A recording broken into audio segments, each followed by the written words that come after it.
Hello, everybody. Hope you're doing great and happy 2024. Hi, Charlene. Hi, Lisa. Good to see you. So, Dungeon Matron is asking if she's the teacher's favorite for being here first. What do you think, Tom? I don't really have a choice, do I? Not really, no. No. So, hope you're all doing great. And Dr. Tom, how was your Christmas? All good? Pretty good. Yeah. Uh, I think I only got one book this year, which is kind of the weirdest thing that's ever happened to me. Was it a good book at least? Yeah, it's the new biography of the Emperor Justinian. Ooh, nice. Nice and thick. Right, so what we're going to talk about today is first stream of 2024, by the way. What we're going to talk about today are weird things in history, things that go to like, wait, what? Did that thing really happen? So it's both events and particular characters which seem to be you know, way larger than life. Yeah, Okay? I mean, I think it's lots of times the two things are the same thing, right? There's somebody who's involved with something, and it turns out that that person is kind of a nexus for just weird things happen. Yeah, I mean, like strange things happen to them. Oh, oh, sorry. Lisa wants me to say that I also got a great genealogy T-shirt for A Christmas. genealogy t-shirt, okay. It's not this one, but the one that I got a couple of years ago said that my family coat of arms ties at the back.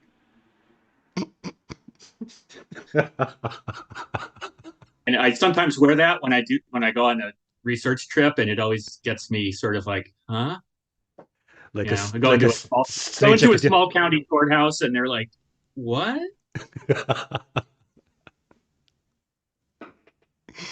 That's a good one. It's yeah, it's very obscure for most people probably, but that is a good Yeah. one. Yep. Yeah. Yeah. Right. So, do you want to kick it off? Sure, I'll start. I'm going to start with somebody who actually I think we were talking about before the stream may actually be fairly well known, but I think it kind of depends on where you are. Um, because he's solely a West Coast of the U.S. figure, and that is um, the Emperor Norton. And the short version of the Emperor Norton, who is really he's not a mythological uh, figure, but he certainly has a lot of mythology around him. So Joshua Norton was an English-born guy who was taken to South Africa by his parents when he was a baby, and that's where he grew up. Came to New York in the mid 1840s, and like so many others, he uh, decided to take a shot during the California Gold Rush in 1848, 1849, 1850, and he arrived in San Francisco in 1849. And he became a very well respected, very prominent merchant. And then he got another bright idea, which is that I think this was in 1852. He decided that he would corner the rice market. And at that point, you know, California was way out on the edge of anywhere. There was, you know, there's no Panama Canal. Supplies either came across the Great Plains or they had to go all the way around Cape Horn. Um, So supply supplying the people going to the gold fields and living in the gold fields is a huge deal. So that's how a lot of people in San Francisco and Sacramento made their living. And there was a rice shortage, and he decided that he would corner the rice market, and he bought the entire um, load of rice of a ship that had managed to get there from Peru. He borrowed money against his assets. You know, he did whatever he could, and he bought it at a like 12 cents a pound, something like that. Unfortunately, about a week later, three or four more ships from Peru arrived. Ooh. So the bottom dropped out of that market. The prices slumped to like $3 a pound, 3 cents a pound. Not only that, but the rice that came in was in much better shape than the shipload that he had bought, and so it bankrupted. And probably that's when his mind started to get a little loose. So during the 1850s, as his fortunes declined, so did his sort of mental stability. And then one day, I'm actually going to read this because it's one day, as he was living in a boarding house, which is, quite a step down, he contacted the San Francisco Bulletin, which was one of the big newspapers, and he paid them to place this in the newspaper. This is what it said. At the peremptory request and desire of a large majority of the citizens of these United States, I, Joshua Norton, formerly of Algoa Bay, Cape of Good Hope, and now for the last 9 years and 10 months past of San Francisco, California, declare and proclaim myself Emperor of these United States, and in virtue of the authority thereby vested in me, do hereby order and direct the representatives of the different states of the Union to assemble in Musical Hall of this city on the first day of February next, then and there to make such alterations in the existing laws of the Union as may ameliorate the evils under which the country is laboring, and thereby cause confidence to exist, both at home and abroad, in our stability and integrity. Signed, Norton the First, Emperor of the United States.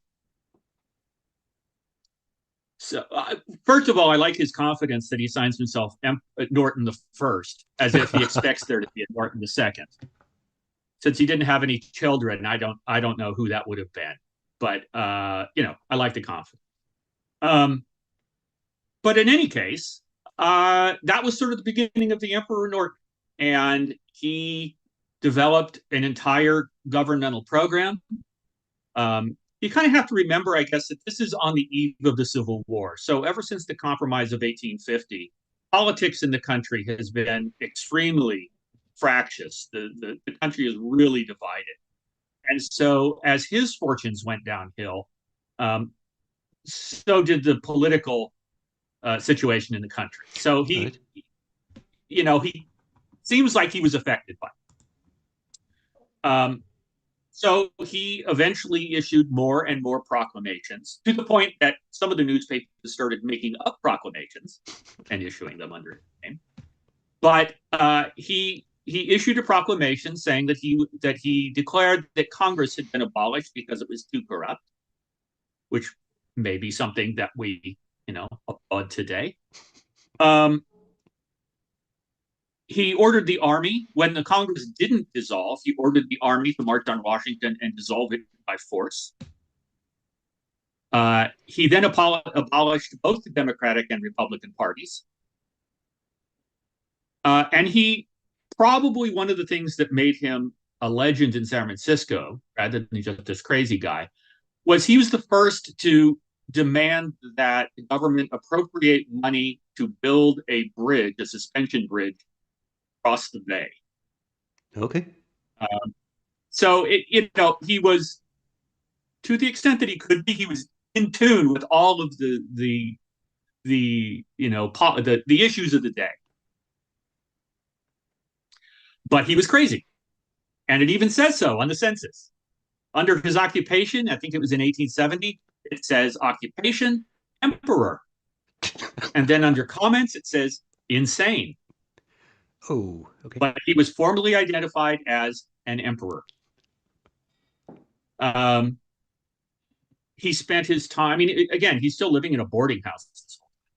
He spent his days sort of walking around San Francisco, inspecting, the streets, public improvement projects and stuff like that.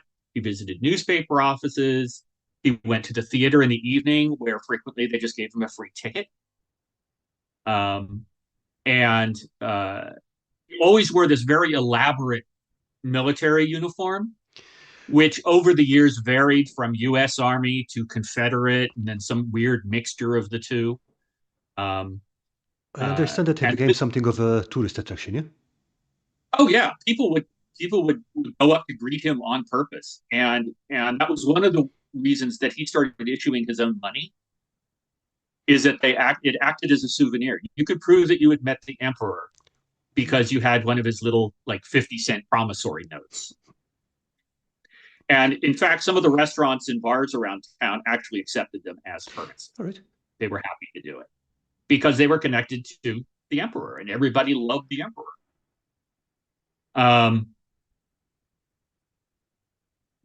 there's this sort of blip where not really sure how to describe it. Sort of a local constable. They were a private force, but they were sort of deputized by All the right. Yep. city. Uh, uh, a guy named, what was it? I can't remember what his name was. Anyway, it doesn't matter. But he arrested Norton and wanted to have him undergo a psychiatric examination. Why? Well, yeah, I mean, I think we all know he doesn't really need an examination. He's been doing this for 10 years at this point. We know where he stands, um, and this just raised. I mean, all hell broke loose. Every newspaper wrote editorials condemning this, um, and one newspaper said, "I'm going to quote this too." Uh, Comparing him to other emperors. He had shed no blood, robbed no one, and despoiled no country, which is more than can be said of his fellows in that line.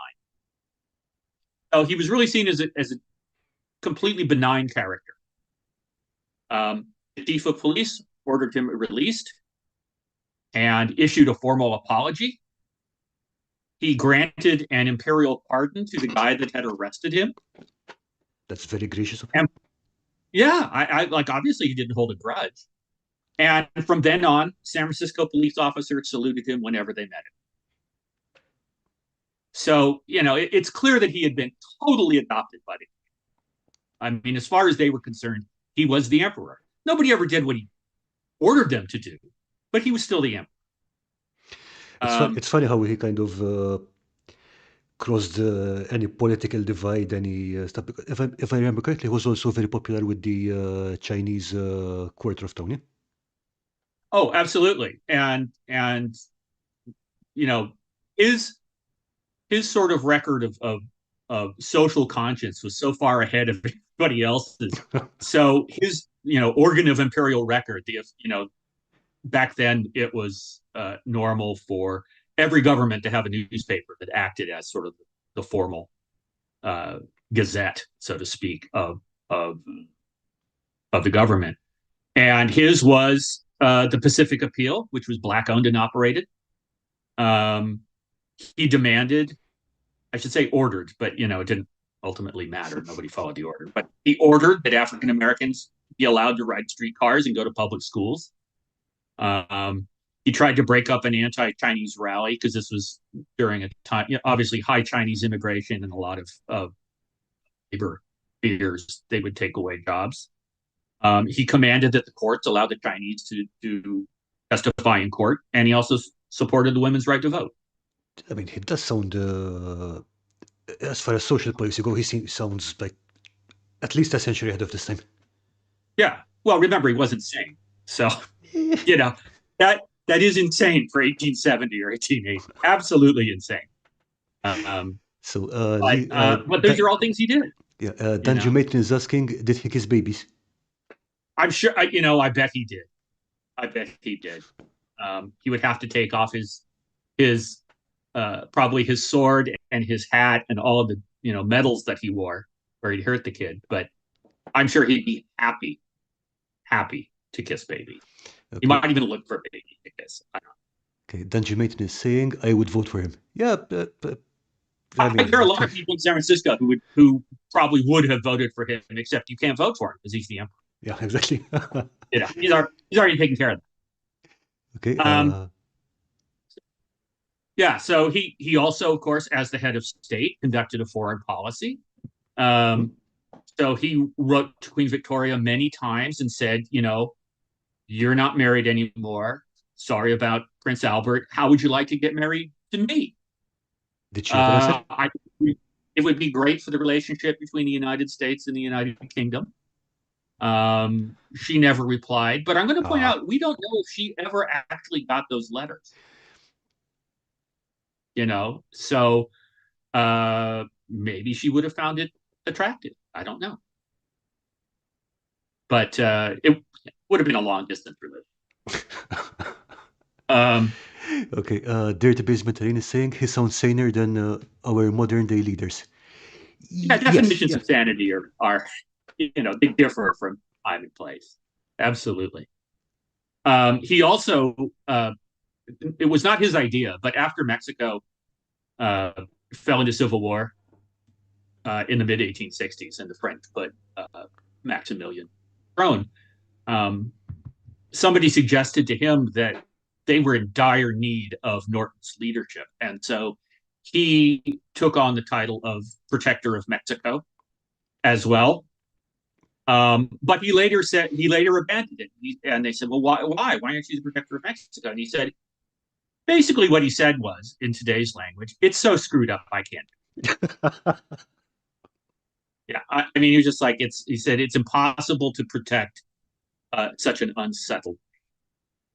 So he was good. He didn't overreach, right? He Yeah. realized when there was a mistake and I he mean, stepped back from it. for someone who was, officially insane as by the census, he sounds like a very, very reasonable person. It's almost scary. I would so have had dinner with him. Oh, yeah, absolutely.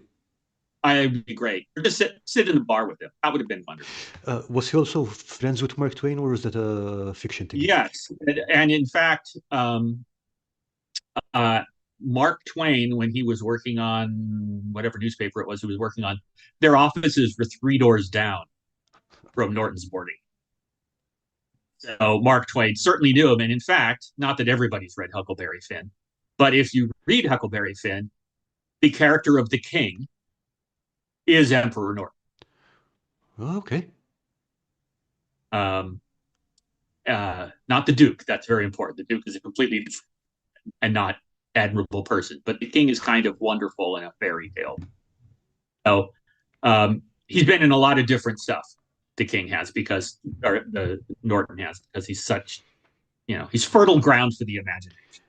Yeah, I Um, think I first came across him in one of the Sandman comics. I believe it was 3 August into September. I was like, mhm, mhm. no way, this is real. I mean, yeah. Yeah, Oh, yes, it no, is. it is amazing. It is amazing how many portrayals there have been of him, one way or another. Um, well, all good things come to an end. In 1880, he was actually on his way to a debate at the California Academy of Sciences, and he collapsed and died on a street corner. Um, and when they went to inventory his possessions, he was broke. Um, he had some of his own money. He had, very little. He was still living in one room at the uh, at the boarding house. But a local businessmen's association paid for a lavish funeral for him, and he lay in state at a local restaurant, and 10,000 people came to view him, Whoa, all right. which is a pretty good chunk. Now, the funny thing about that, but so he was buried, Mm-hmm. and in 1934, this is kind of a strange. This is a different kind of legacy. There's like the Mark Twain type legacy. They're still trying to name either the entire Bay Bridge or parts of the Bay Bridge after him. All right. Right. So I mean, even today, there's that is ongoing. Um, but in 1934, it's, San Francisco had to do something that a lot of European cities had to do, which is they had to clean out their graveyards. So in 1934, all the graveyards in the city were cleaned out and they were moved farther south on the peninsula to a town called Colma. And uh, Norton was moved down there. So if you ever happen to go to San Francisco, this is sort of worth a little trip south. It's not that far. It's so strange because the way that it works is if you go on Highway 101 and then you turn off on El Camino Real, you come around a corner and suddenly you're in a valley that's maybe a mile wide. It is nothing except cemeteries. And it's Greek Orthodox cemetery here, Jewish cemetery here, Catholic cemetery here. Uh, it is one of the strangest things. So you just drive down the middle of miles of cemetery. All right. He was moved down there, and there are other people buried there. Wyatt Earp, the lawman and gunfighter, Oh, is all right. buried there, and his wife's plot. His wife was Jewish, so Wyatt Earp is buried in a Jewish cemetery. Levi Strauss, the guy who quote invented blue jeans, Mm-hmm. buried there. Um, so Emperor Norton is he's on the let's see, he's on the south side, up a little bit, but it's easy to get to his grave. But when you get to his grave, it's very unprepossessing. It just says Emperor Norton the First. Has basic details. But surrounding him, basically, sort of almost in a semicircle, a rough semicircle below him, is what's known as the imperial court. And the imperial court began thanks to the efforts of a man named Jose Sarria.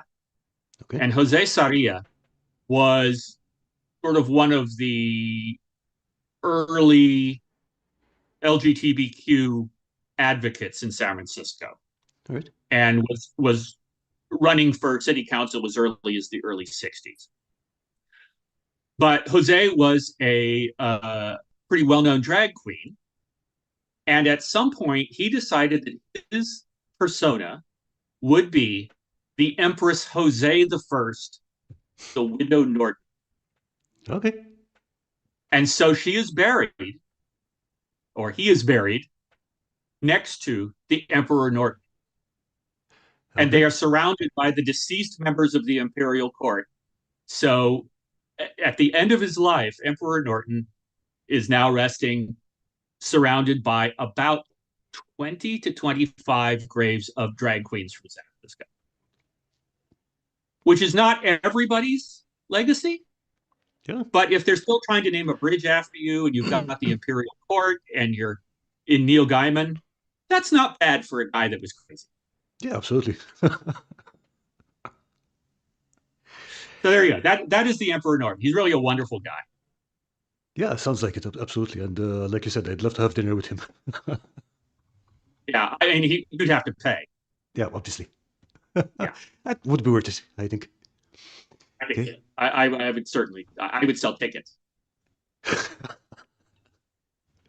Okay, so in the meantime, But hi there to Basement Terrain. Thanks for joining us.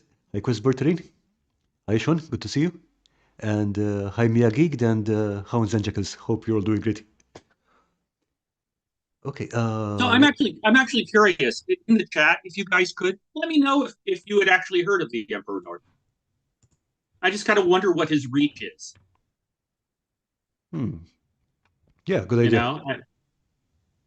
know, again, I think it's clearly a U.S. thing and probably mostly a Western U.S. thing, but you never know. I mean, again, with people like Gaiman, it could be broader than I think. Yeah, possibly. So in the meantime, since your wife made me do it, I'm going to put the link to the community showcase. So if you guys have any crafts that you want us to look at the end of the stream, just go and drop them in there.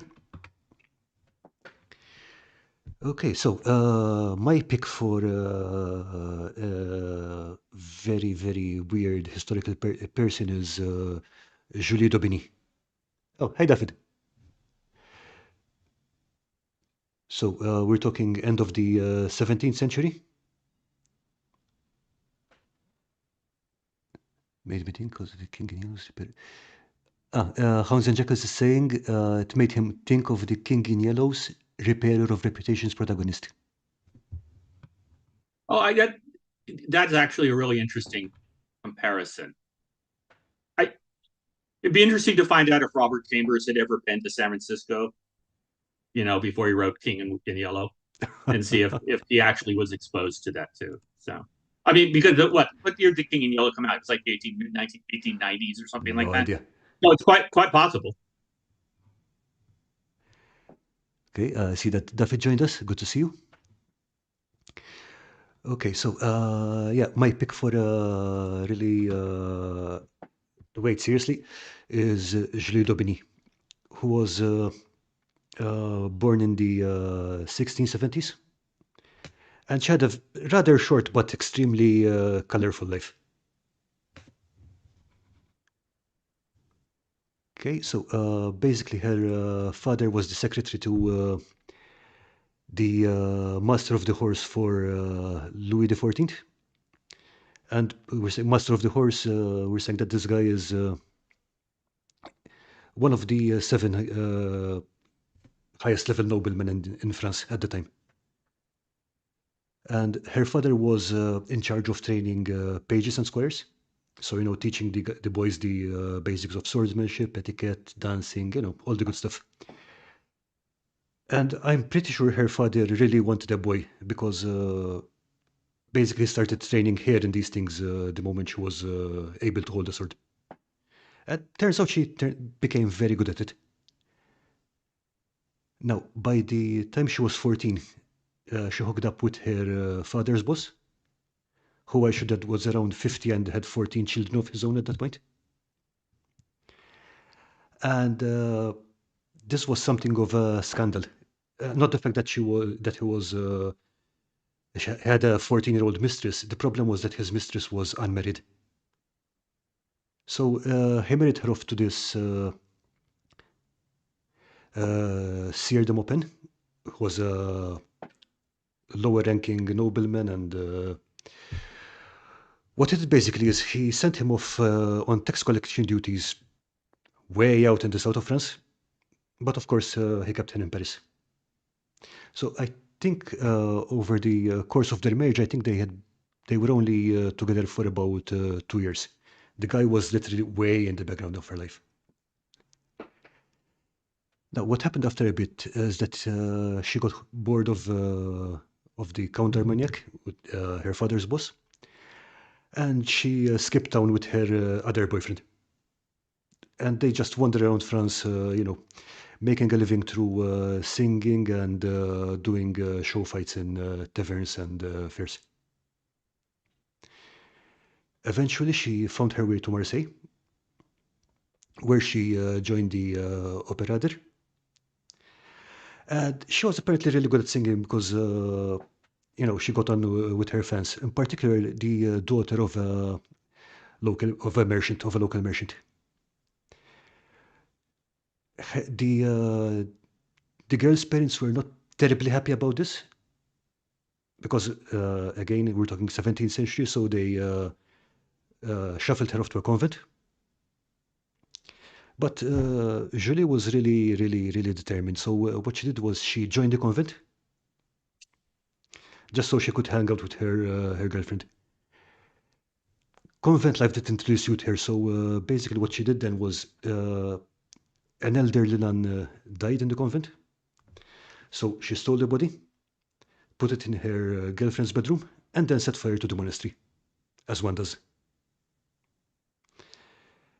They ran away, and you know, they lived happily ever after, at least for the next 3 weeks. After which the girl got bored and went back to her parents. Long story short, Daubigny gets put on trial in absentia because they couldn't find her. They put her on trial for arson, body snatching, and cross-dressing, I think. Yes, I think it was those three. And she was sentenced to death.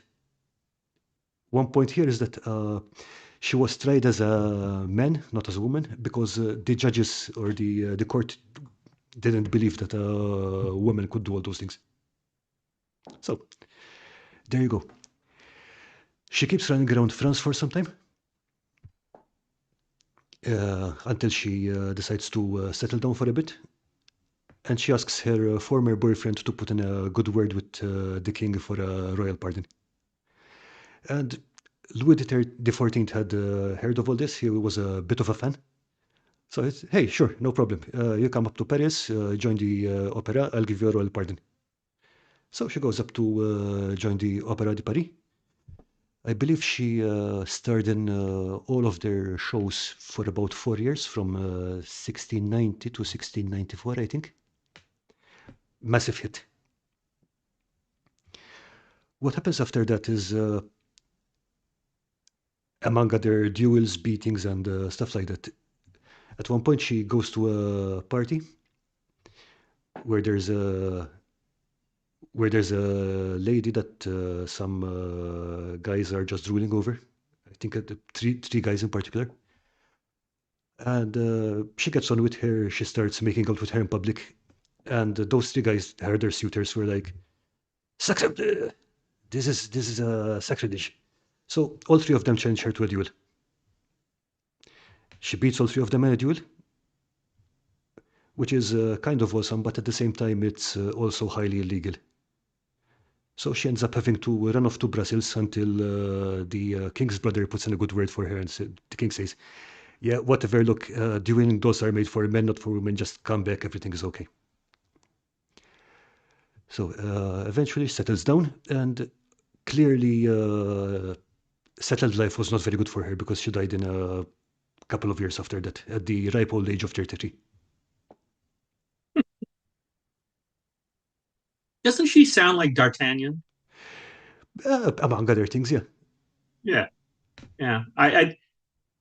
You get the feeling when you read about Julie's life that she did literally everything she could. Pretty much, yeah. Yeah, and quite a few things that she couldn't. But Yeah, I mean, yeah, it all sounds the so fact that she exaggerated lived that. to be 33 is amazing. Say again? The fact that she lived to be 33 is amazing. Yeah, yeah. And I mean, there's so much stuff going on, and you read some of the stuff, it's like, wait, what?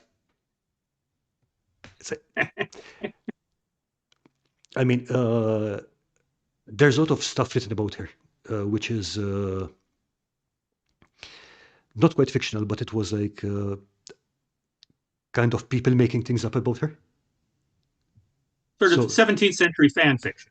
pretty much, yeah. I mean, it's some of the stuff is literally like the Chuck Norris jokes about her. Mm-hmm.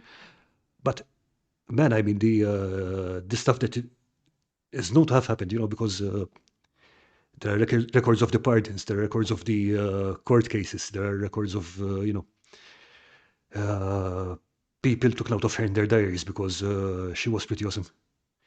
Mm-hmm. Mm-hmm. Lisa's saying she would have a YouTube channel if she were alive now. Yeah, I probably should be high on the whole influencer wave. Yeah. You could do one with her, Karl. Hmm? Karl and Julie. She hasn't been to Malta yet, so why not? Yeah, Maybe definitely. she maybe she could join the Knights of St. John. Yeah, possibly not. Possibly not. Just disguise herself as a page boy. I suspect that, yeah, coming to think of it, if she wanted to, she would probably do that as well. Yeah. Yeah, I mean, yeah, she could. She could do anything she wants. Yeah, or be an honorary Kardashian. No, I think she's Yeah, too I too thought cool about to the be a Kardashian. Kardashian thing too, but she sounded like she was more talented. Yeah, definitely. Yeah. Okay, and All right. another thing is that basically you can win a duel by being lucky. One duel, one. But I mean, if you look at the whole list of fights that she had fought, like fights, duels, brawls, whatever, it's like shit. She was good. Yeah. Okay, so what's your next pick? So my next one is probably the most unbelievable one. Okay, hit me up. This is uh this is the story of Mary Toft, Toft, and I chose it because it's kind of unbelievable. And also, when I went to school in the UK, the school that I went to happened to be in her hometown. So this we'll make it more modern. We'll bring it back up a little closer to today. So this took place in 1726 in in the town of Godalming. Godalming is in Surrey. It's about 35 miles southwest of London. It's on the main road between London and Portsmouth. The nearest big town is Guildford. Everything. So anyway, Mary Toft was a woman. She was married, and a lower class woman, worked in the fields, did things like that. And in 1726, she was pregnant. This would have been her, at least her fourth pregnancy. She had three children. And she was working in the fields with some other women because it was, I think, September and harvest time. And they came across a rabbit, which they tried to catch. They were unsuccessful, but for some reason thereafter, she was unable to get this rabbit out of her mind. And she dreamed about it. So late in September, she went into labor. So, in other words, she was working in the fields until she was like 8 months, maybe even into her ninth month of pregnancy. She went into labor, and this was her, again, at least her fourth pregnancy. So it was a little bit easier on her. So there wasn't a whole lot of, let's get a midwife, let's get a doctor. I'm not sure they could have afforded a doctor anyway. But so a neighbor came to help her, and the neighbor watched as Mary gave birth to, well, they weren't really quite sure what she gave birth to. Um, Generically, let's say animal parts. Okay. So the No, but neighbor, okay. I mean, like, but the yeah, please go on. neighbor freaked out, called Mary's mother and her mother-in-law. And her mother-in-law was, in fact, a midwife. I'm not sure why she wasn't there at the birth anyway, but who knows? And said, "Oh my God, look at this!" And the mother-in-law uh, took what Mary had produced and sent them to a doctor in Guildford that she had known, who was a what they called then a man midwife. Okay. So he was an obstetrician, basically. His name was John Howard, and he'd been doing this for a long time. And he just was just like, "No, I just don't believe this. This is ridiculous. I've been doing this for 30 years. No, not a chance." So the mother-in-law prevailed upon Dr. Howard to come down to Godwin, which is 5 miles, and unless you take the through train, in which case it doesn't stop. But he came down and he watched as Mary continued to be in labor. And Mary, I'm not saying gave birth here because I think it's pretty clear that, we don't really want to say that because we don't know what the hell. Um, he watched as she delivered three tabby cat legs and a rabbit leg. And he was like, "Well, where did okay, I've heard the rabbit story. Where'd the cat come from?" And it was like, "Well, she has this favorite pet, this cat that always sleeps on the bed."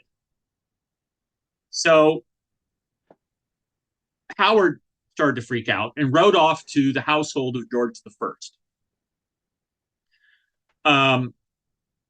And as a result, somebody probably brought this up to George and said, "Here, this is the silliest thing we've ever heard, but you might be." George was like, "Okay, this is weird." And he ordered various court doctors to go and check it out. So several doctors, including a guy named Nathaniel St. Andre, um, went down to Guildford. Howard had moved her to Guildford so he could check this out. And um, and so she was examined by these court doctors. Now, Nathaniel St. Andre was actually a Swiss doctor. And remember, this is George the First, so he spoke no English. Uh-huh. And people used to say it wasn't so much that Andre was a good doctor; it was mostly that he could speak German. That's why he was in the court. But Andre the was a proponent of a theory which it isn't really still around, but it hung on a lot longer than it should have, which is called maternal impression.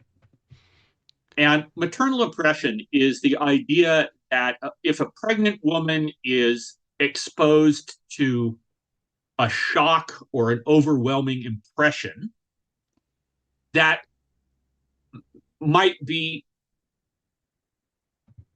you might see a result of that in the child. We'll put it like that. Is So this I'm the going to one give where you, they, where if a pregnant woman is craving something and she doesn't get it, then the child is born with a birthmark with that thing or something like that? yeah, or or there's a lightning strike and the baby is born with a lightning shaped birthmark. Okay. I mean, it's a very broad sort of thing, and anything. Okay, it's silly, but that it was there. So anyway, Saint Andre was a big pusher of this particular theory. And while they were looking at her, Andre and I can't remember some other guy. Anyway, she's still producing rabbit parts. That's a lot of rabbit. So King George is like, he gets the reports back from Andre, and of course Andre is like, "Wow, this is great because this really proves maternal impression." So George is like, "Okay, this is weird. Bring her to London." So they bring Mary, who by this time has been in labor for like 2 weeks. So it's not your Good normal God. situation anyway. Okay. Um, she brought to London, set up in a nice place. She's got a nurse, the whole bit, and she continues to produce rabbit and cat parts. Okay. Some of her visitors, because now it's not just doctors, now it's like just people from the court. There's like aristocrats dropping in, you know. Some start to think that this might be a hoax. I wonder why. Yeah, and eventually somebody followed Mary's husband to the market and found that he had been buying young rabbits for the last month. Uh, and a servant confessed that he'd been bribed to smuggle a rabbit into her room. So at that point, pretty much all unraveled. She was really interrogated. She confessed. Um, this is what she said. She said that following her miscarriage, because it turns out that at the beginning of September, she had had what was probably a miscarriage. Hmm. Um, her cervix was still dilated, and the head of a rabbit and the body of a cat were inserted into her uterus. And the Why? conspirators invented the rabbit in a field story. Nobody else confessed. They went after her mother in law, her sister, her husband. Nobody confessed. So she was arrested. Dr. Howard was arrested. He was fined 800 pounds. So 800 pounds in 1726 is like $130,000 today. All right. Oh, well, all right. Yeah, Yeah. Hounds you and know. Jackals is saying, what's up, Doc? Yeah, yes. Uh, um, they couldn't figure out what to charge her with. uh, Because she'd never outright asked for money. So was it extortion? Was it fraud? No, because the fraud laws are about trying to get something. but, Everything had been offered to her. She had never asked for anything. So eventually they just released her. okay. And she went back to Godalming. Dr. Howard went back to Guildford, where in spite of, whatever it was that he had done, he continued to work for another 20 years. Okay. Um, Mary had a daughter named Elizabeth about a year later, and in the parish Okay. registry, it says that there's a little note that says this was her first child after her pretended rabbit breeding. So ultimately, she presumably got really nothing out of it. Okay. Howard was fined a tremendous amount, and really the people that lost were the medical profession because everybody ridiculed them after this. Yeah, no William kidding. Hogarth, who did all the satirical prints, did several prints on them. There were pamphlets using Mary's hoax as an analogy for the political situation. And, it was just the entire medical profession, a black eye because of this. And how, yes, eventually they uncovered it. How did it get that far? At one point, Mary produced the backbone of an eel. What? Yeah. So it's one of those things where you're just like, I don't under you could. It seems clear that she, obviously, her husband, mother-in-law, perhaps her mother at least, were all in on this, and they were all quote simple country folk. Maybe they thought they could get away with this, but suddenly Howard, who again was a successful, long-serving physician, somehow took this to the next level, paid for it, obviously. But how did all of these other people just buy it? Look, it's a drumstick. Wow, that woman gave birth to a drumstick.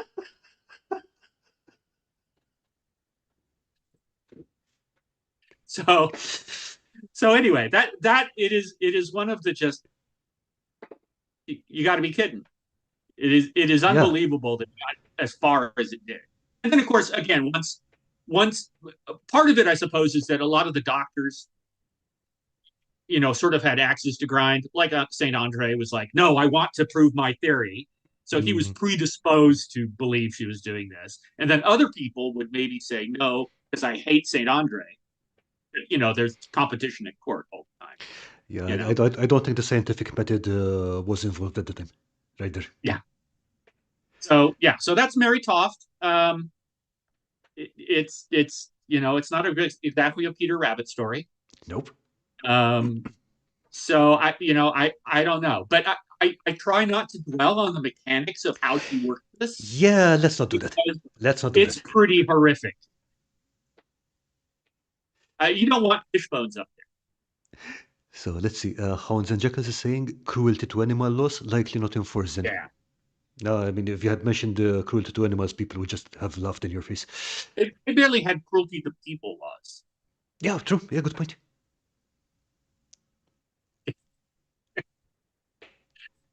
Let's see. Also, Hounds and Jackals is saying Elizabeth, I thought she'd be named Bunny. Yeah. Well, it's interesting. I guess we don't really know like when Mary died or anything like that, but um, it, at least she got a free trip to London, Yeah, that's something, which I was guess. pretty good for a poor peasant in early 18th century. Okay, and Dungeon Matron is saying, I'm imagining her husband saying, hey, let's see if we can fit a whole chicken in there. Uh, Plucked or not? Hmm. Yeah, I don't know. What are the limits? How far were they willing to take this? They took Okay. it pretty far. Just remember that Jurassic Park quote. How was it? It's like, just because we can, it doesn't mean we should. Right, Yeah, right. Well, that's technology in general, right? yeah. Technology is immoral.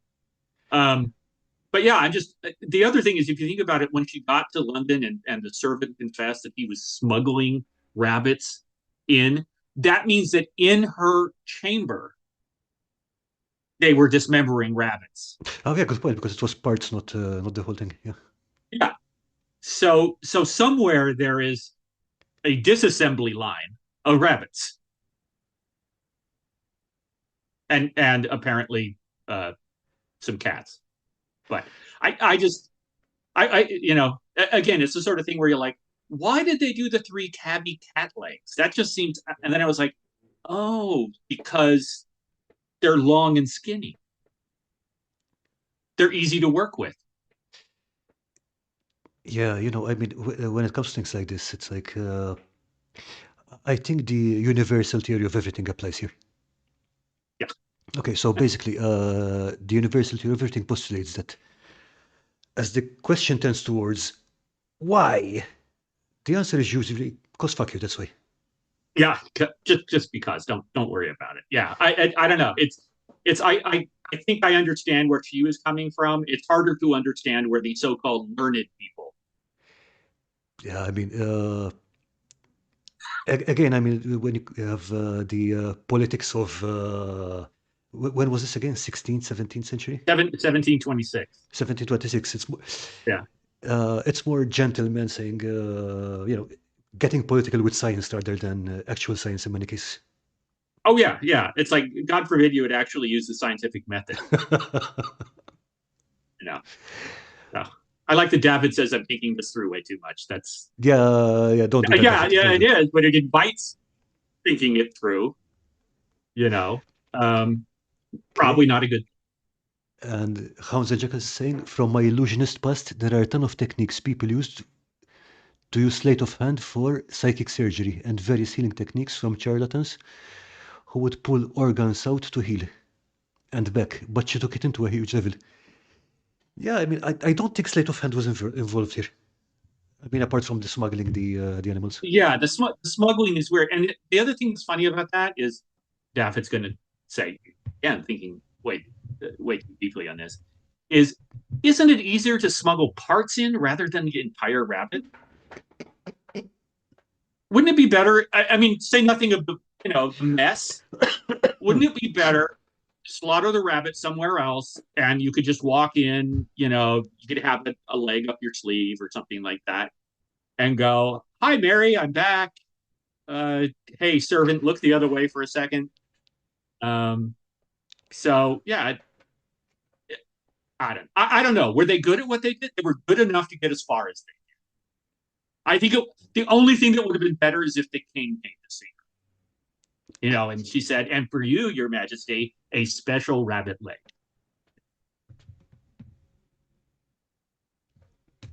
Or she might, somebody the whole question about a chicken. She might have tried to do something a little bigger for him. I don't know. So, Right. so anyway, that is my what contribution. Just got to be kidding. Yeah, Hans and Jackals, maybe she wanted to pet the bunny before they slaughtered it. Yeah. Yeah, I don't see her as being really sentimental about bunnies. I wouldn't think so, no. Okay, so shall we change subject before we think too deeply into this? Yes. Yes. I hope you all dream about this tonight. That No! would be Bruce, good God. Turducken.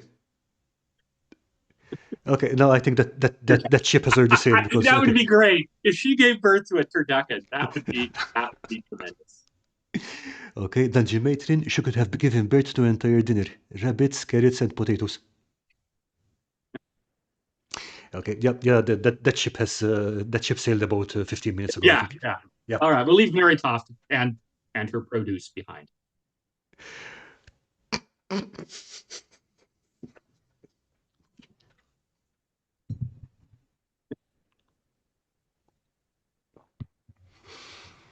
Okay, all right. Okay, moving on to my next pick. I'm going for Donald McBain. 17th century soldier, fencing master, pub owner, pimp, and a couple of other things, I think. Right, so this guy was born in Inverness around 1664. And most of what we know about this guy is from his own autobiography. So basically, in 1728, he published the fencing manual. No, Lisa, we do not get dessert. We do not get dessert after that. No dessert. Yeah, I don't think I'm eating again this week after that. Yeah, no Yorkshire pudding. Okay, so focus, Carl. All right, in 1728, he published his autobiography, which has the very snappy title of. I have to read this because it's so long. So, The Expert Swordsman, The True Art of Self-Defense, with an account of the author's life and his transactions during the wars with France, to which is annexed The Art of Gunnery. So, yeah, that's a very long title. So, the first record we get of him is that he was apprenticed to a tobacco spinner, but he ran away to join the army because they were not feeding him enough. Okay. And yeah, that sets the stage for the kind of man he is. So he joins the army, he goes around a bit, and one of the first incidents is from when he's stationed in Ireland, I believe. And his regiment has to send some men to fight in Holland. So they pick some men because none of them want to volunteer. They pick some men, and they send him along with them as a guard detail, just to make sure that they get to the ships. Okay. Uh, he spends the night drinking with them while they're waiting to be shipped out. Gets totally drunk, and by the time he wakes up, the ship is out to sea. So he ends up at war with in the war with Holland. So among other things, let's see. There's one incident where he ends up carrying a toddler into battle, which is probably the worst bring your kid to work day. So I quote, I had two children this time. Our wives were far in the rear.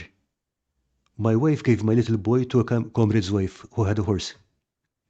The woman, hearing her husband was dead, rode until she saw me in the front of the line. Then she threw the boy at me. I was obliged to put him in my haversack. He was about 3 years of age. As we were inclining to the right, the boy got a shot in the arm. I then got a surgeon and dressed it. I had neither bread nor drink to give him. I got a dram to him from an officer and the leg of a fowl. Then he held his peace and he was very quiet all night. In the morning, his mother took him from me.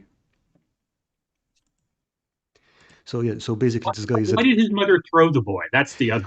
Just okay. throw the boy. His mother didn't throw the boy. Basically, his mother had given the boy to another woman to take care of. Mm. That other woman had heard that her husband had been killed, so she Mhm. panicked and she ran out with the horse and everything. Then, oh, that's the boy's father. Yeet. Close enough. Yeah. So another incident that he mentions, and uh, some of the incidents that he mentions seem to be a bit far-fetched, but the guy literally does not sugarcoat anything. He's very matter of fact about everything that happened, and a lot of the other stuff can be corroborated because there are other records. So he makes no attempt to make himself the good guy in this situation. So he's very kind of really reliable. So one of the incidents he mentioned is in the siege of Liege, where a grenade misfires in his hand, and he ends up with burns all over his body. So the surgeon wouldn't even look at him. So his wife took him to a nearby convent, where they basically kept him in a tub of oil for about 20 days. So I'm guessing that's to avoid skin infections or stuff like that. So he tells us that he recovered, and the first thing that he does after that, as soon as he recovers, puts on his clothes, grabs his sword, and then he goes to fight four other pimps who had stolen his hookers while he was in hospital. Okay, and yeah, eventually he retired. He opened a pub in London, and he was still doing prize fights until his 60s. I think his last prize fight was when he was 63 and fighting a 20-year-old and basically broke the guy's arm in a couple of places. So yeah, a pretty healthy guy. You know who he is? He's Sean Bean. Yeah, yeah, actual Sean Bean, not movie That's Sean Bean. basically Sean Bean. Yeah, it's funny. I mean, like Sean Bean can't seem to last one whole movie, but actual Sean Bean seems to be pretty much indestructible. Touching wood. Yeah, exactly. Exactly. What was it that they wrapped him in after he had the burns? Not trapped him in. They got a tub and tub full of oil, olive oil, I Uh-huh. think, or something, and then just Uh, let him soak in there. there was somebody, and I can't remember who it was. I think it might have actually been a king of France who, as part of his treatment for something, it might have been just a skin disease or something, was wrapped in linen soaked in oil. And then somebody got somebody got a little too close with a candle. Is that Yeah, a normal thing? Because I think that's the second time that happened in France. Kind of. it's quite possible. I Pretty mean, good. the whole treating with oil thing. That I mean, I mean, what do you put on a burn today? I mean, it's not dissimilar, you Hmm. know. So in that sense, they had kind of figured it out, I suppose. But yeah, I just remember it was like so the guy was lying on a bed and caught fire, and then the bed hangings caught fire, and then the bed collapsed on him. So there's basically just he's got his own funeral pyre. And Pretty much, he yeah, at is that his point, own yeah. funeral pyre. Ah, But you know that was normal doctoring. You know, 50% chance you live. Well, no, not even that. What am I saying? 10% chance you live, 90% chance you die. and You just chances of usually accidental go out fire. that spectacular. Say again, sorry? You just usually don't go out spectacular. Yeah, good point. Usually, Good point. yeah, yeah. You know, Karl, I can't help but think that both of your examples so far are from the same period. Yeah, yeah, there. Yeah, but you got to stop reading that volume of the history of Europe.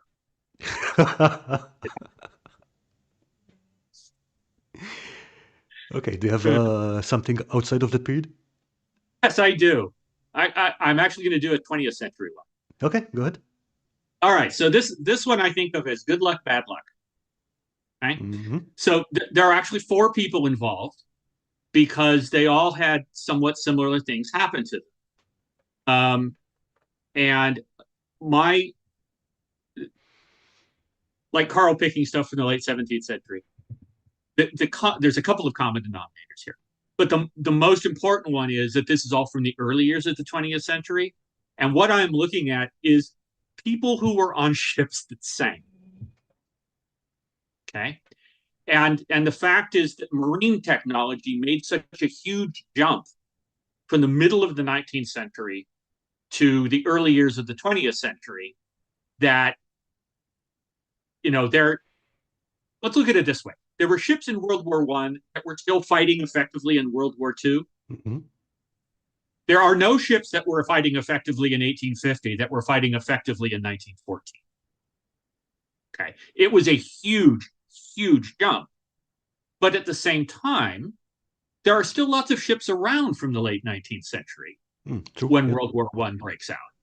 And because it's a war, you need all the ships you can get. So I think that's part of the background to this. So let's start with this. This is, and I guess the other piece is that in terms of naval technology, the key point in the 20th century is usually the launching of the HMS Dreadnought in 1906.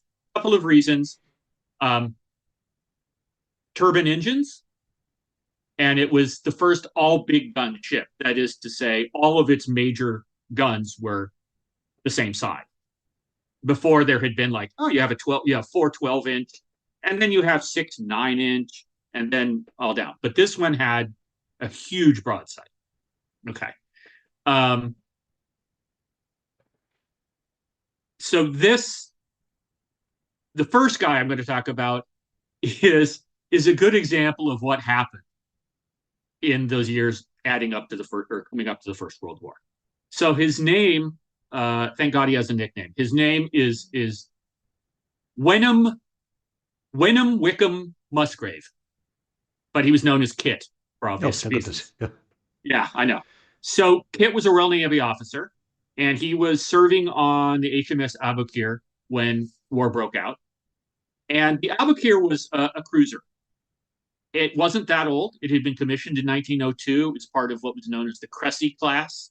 These are armored cruisers. There's no real modern equivalent.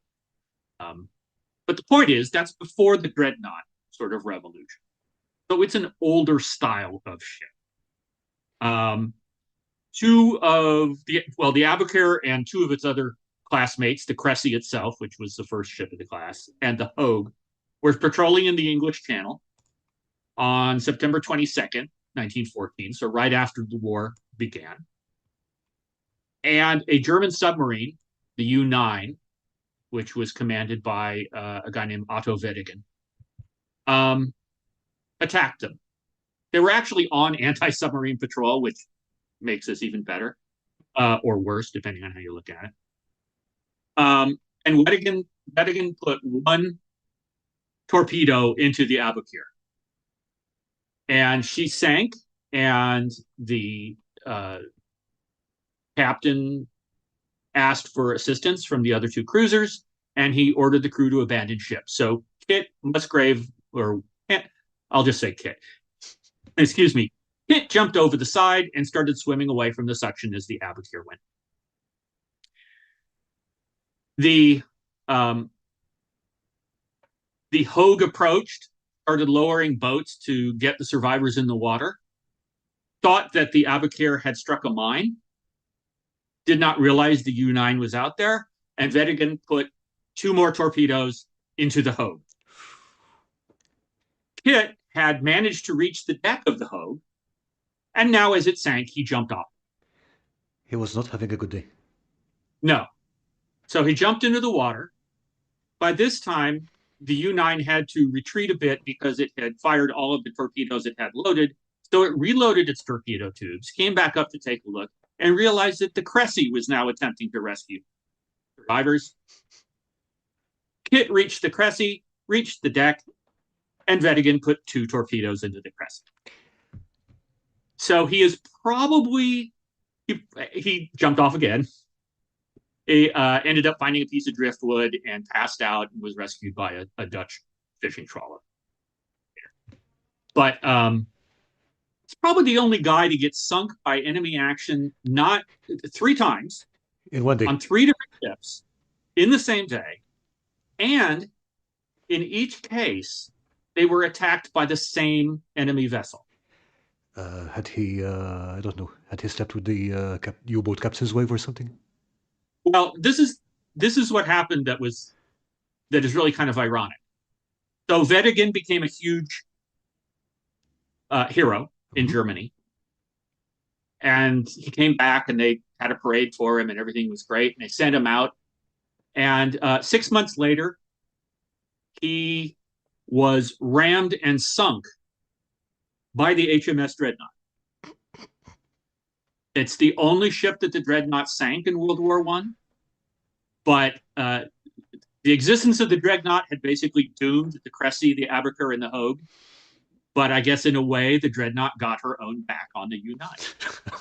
But but it actually survived the war and re-enlisted when World War II came along and went through that as well. Hopefully, I think he's got to have the record for just like, let me tell you about the day I had.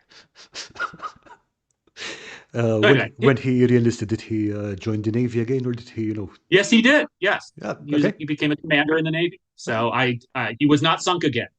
Okay, yeah. I mean, so I guess it's a good day. Yeah, I think he worked out all the sinking in one go, and then it's like that's no right, more sinking. That's right. Yeah.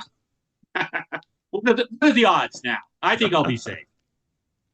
So anyway, Kit is not the person I started to deal with when I was doing this. The person that I was starting to do it to look into was a woman named Violet Jessup. Violet Jessup was an Irish girl raised in Argentina, and her mother had been a stewardess on ships, and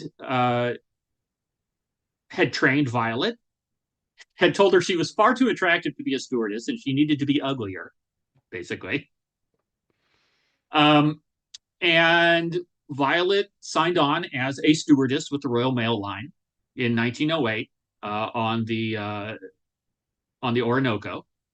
She moved to the White Star Line in 1911, and she was on the Olympic, the RMS Olympic, which was at that point the largest passenger liner in the world. And when it left Southampton on September 20th of 1911. Tom, could I interrupt you for a second? Do you mind if we take a quick 5-minute break? Sure, no problem. Thank you very much. So we'll be back in 5 minutes, so catch you in a second.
We're back.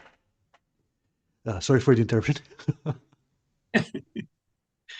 So, all right. Well, let's pick it up with uh, Violet getting onto the Olympic. Mm-hmm. So the Olympic, uh, as she was leaving Southampton in late 1911, the idea, I guess, is that her bulk was so great that it created a suction that pulled the HMS Hawk into her.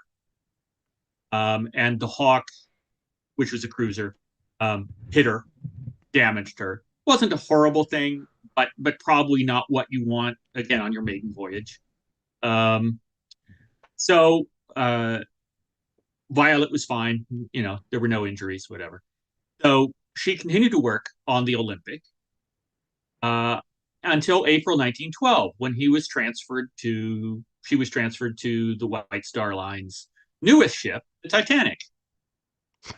And she was on the Titanic when it sank. She was ordered to get into one of the lifeboats, and she held a baby in one of the lifeboats until the group was rescued by the Carpathia. And then it's very strange. She said it's very. She said I can't explain what happened. She goes, but I was standing on the Carpathia holding the baby, and a woman grabbed it out of my arms and ran away. I don't know if it was the baby's mother. I don't. What do you do? So, um, so obviously she survived the Titanic as well as this collision on the Olympic. And when World War I began a couple of years later, she joined the British Red Cross, and they were like, "Well, what's your work history?" And she said, "Well, I've been a stewardess, which involves some rudimentary first aid training and stuff like that." So they said, "Oh, we're going to put you on a hospital ship." And she was like, "Well, I certainly know my way around ships." And she tended not to tell people that she'd been on the Olympic and the Titanic. Although, I mean, she wasn't hiding it in the sense of, erasing records or Mm-hmm. anything. But, it's not a great track record, frankly. So they assigned her to the third of that class of ship, the Britannic, which was now a hospital ship operating in the Mediterranean. It had been converted to a large hospital ship, and on November 21st, 1916, it hit a mine in the Aegean Sea and sank. Killed 30 of the people that weren't able to get out of their beds. As it sank, the propellers were still rotating, and it sucked the lifeboats in. So, as with most of the other people, Violet had to jump out of the lifeboat and then start swimming away as well. She hit her head rather badly, but she recovered, and she was fine. Now, that's sort of the end of Violet's story. She went on she was a stewardess for the rest of her life until she retired. But on the Britannic were two other survivors. On the Britannic were two other survivors of the Titanic. Archie Jewell was one of them. He was a young man, he was a stoker, part of the Black Gang. And he was on the Titanic and the Britannic. And after he survived the Britannic, he was assigned to the HMS Donegal, which was torpedoed and sank.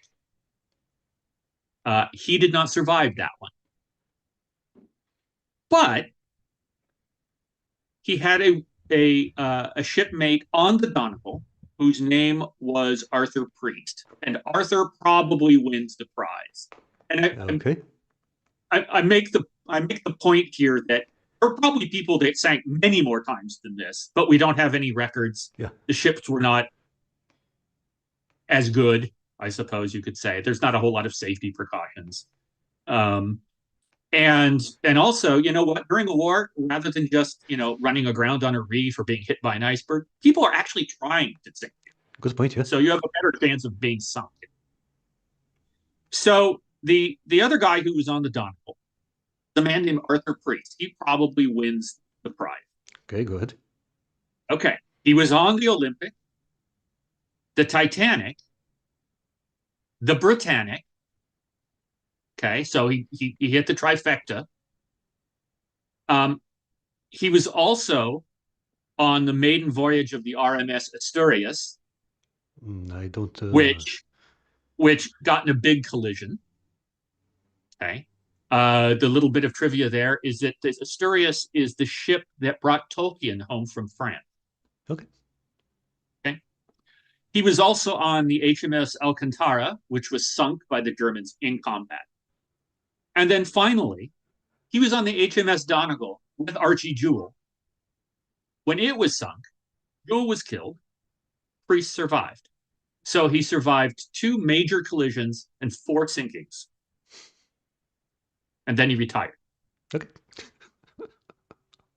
So, again, it's good luck, it's bad luck. Yeah, I guess. Uh, it.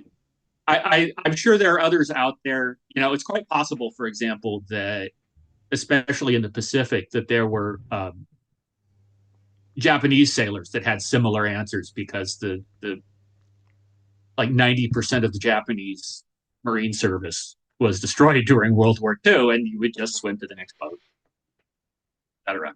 But these are the ones that I could find out. And of course, there's the wonderful thing of being on all 3 of the Britannic, the Titanic, and the Olympic. Yeah, I mean, there should be a prize for that. It's like a bingo card or something.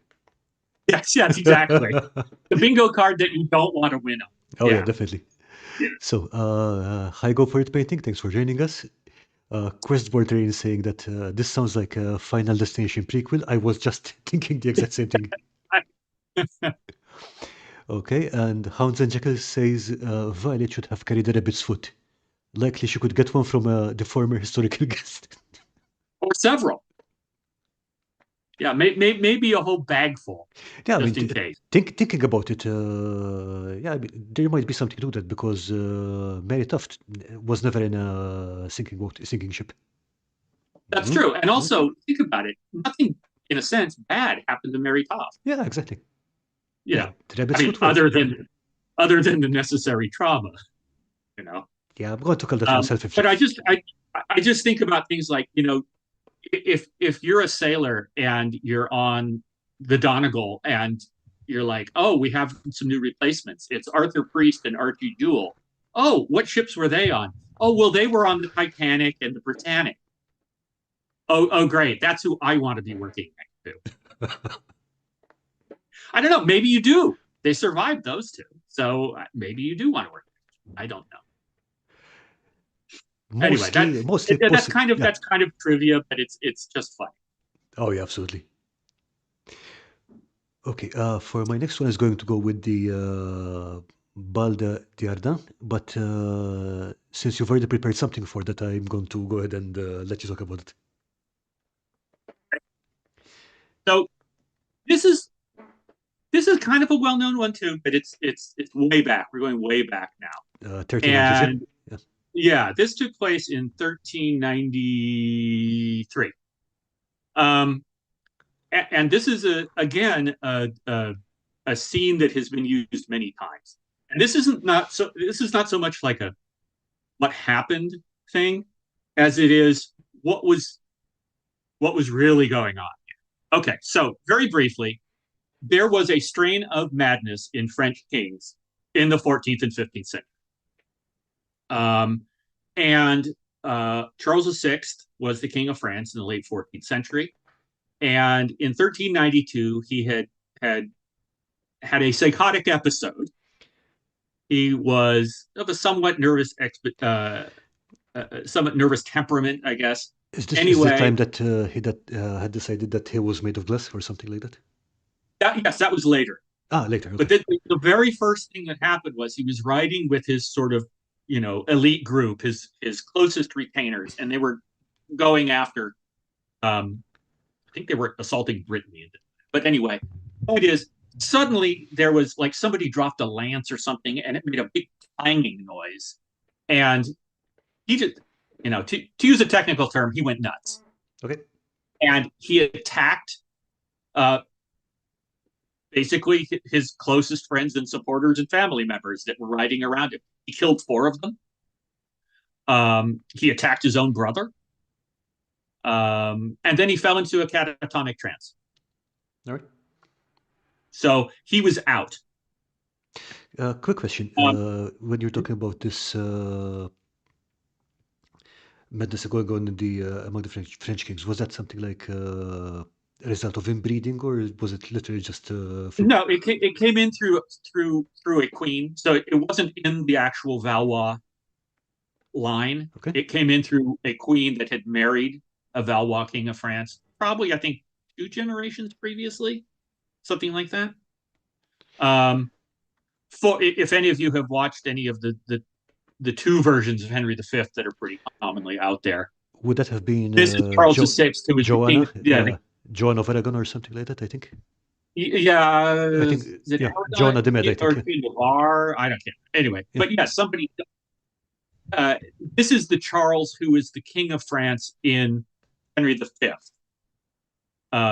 So the guy who becomes Henry V's father-in-law and disinherits his son. Um, so anyway, so there's a power vacuum because the king can't rule.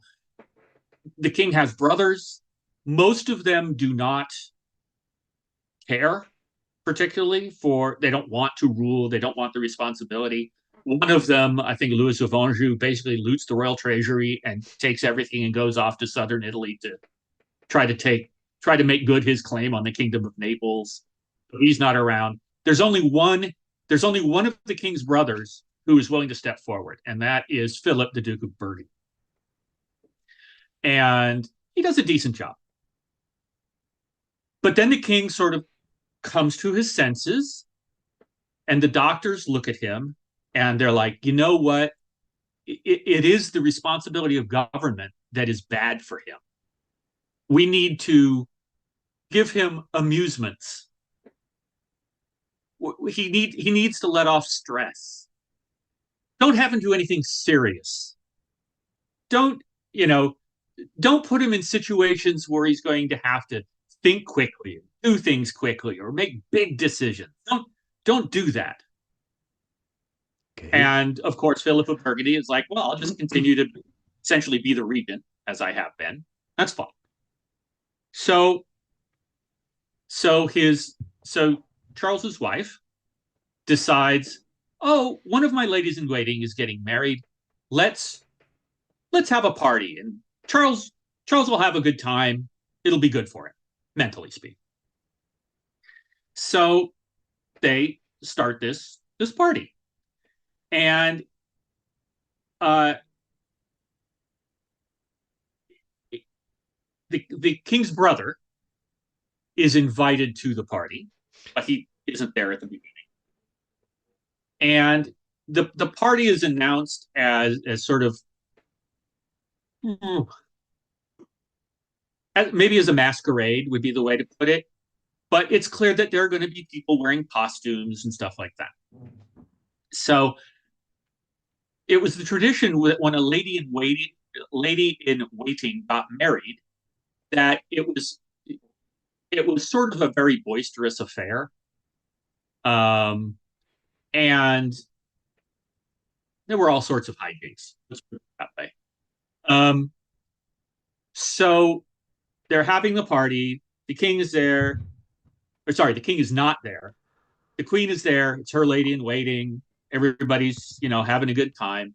And suddenly in comes a troupe of dancers. And these are dancers dressed as what are wild men of the woods, wood woses, that kind of thing. So, sort of natural savage beings. And they're dancing around, right? And the king is one of them. This was suggested by one of his closest friends. So the king is dressed in this outfit. His friend is dancing. There's like five plus the king, something like that. The uh, the uh, the outfit is made of. I'm going to make sure I get this right. Cloth soaked in pitch with a covering of shredded hemp. What could So possibly go wrong? basically, everybody. So basically, everybody is dressed as a giant doobie. Um, um, so that's what they're wearing. Okay. So this troupe of dancers comes dancing in. The king's not an idiot. The king tells the torchbearers, "Hey, go stand up against the walls," because he realizes, look, there's a fire hazard here, right? So they're dancing around, and everybody knows it's the king. I mean, why people wouldn't know it was the king is hard to fathom, right? It's like when Henry VIII went to meet Anne of Cleves for the first time and was like, "Oh, she'll never recognize me," when this 50-year-old incredibly fat man shows up in her bedroom in the middle of the night. Everybody knows it's the king. The queen knows it's the king. Not a problem. So they're dancing around. And at that point, the king's brother, who's the Duke d'Orléans, shows up with his sort of close friends and is like, "Oh, look, it's a party." Now, mind you, everybody knew this was going to be a party and everybody knew what was kind of going to go on. But the Duke d'Orléans is like, "Oh, who could it be that is dancing like this?" And he goes around and peers at every one of these dancers, holding a torch. And as you might expect, something bad happens. So you end up with the Woodwoses wearing costumes made of cloth, pitch, and shredded hemp, running around this room like human torches. And and of course, the Duke d'Orléans is like, "Sacre bleu, what is happening? What a mistake." Um, the king actually is saved because he dives under the dress of his his his aunt, the Duchess de Berry. It essentially smothers the flames. Okay. One of the other guys jumps into a dishwashing tub, so he's okay. But four of them die. So this is not really what you want to do to calm down a semi-insane king. Yeah, This is it definitely was not good for his nerves. no much more likely to induce something that you don't want, right? So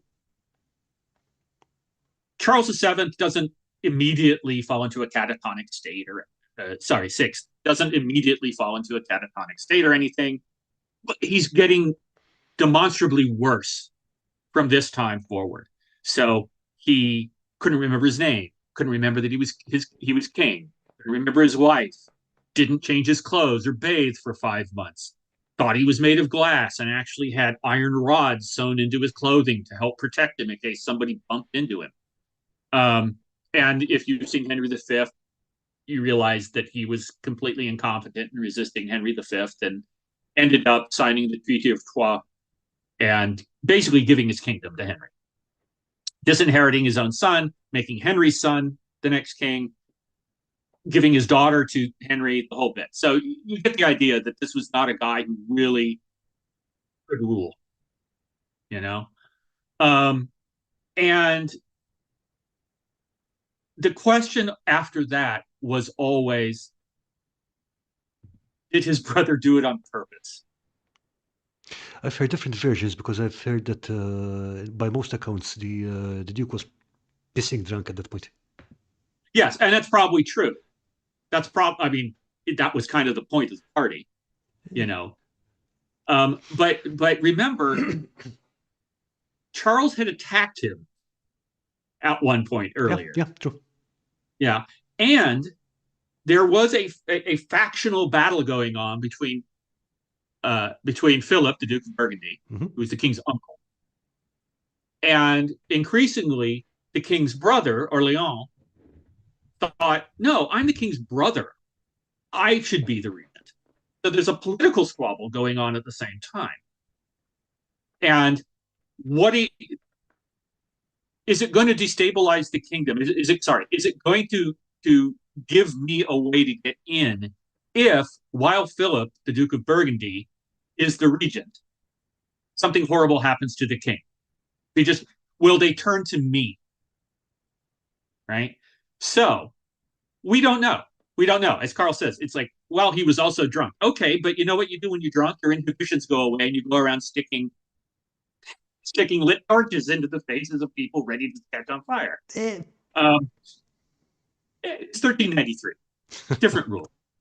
Um, because what eventually came out of this is that the rivalry between Orleans and Burgundy, the houses of Orleans and Burgundy, got so bad that it turned into open warfare.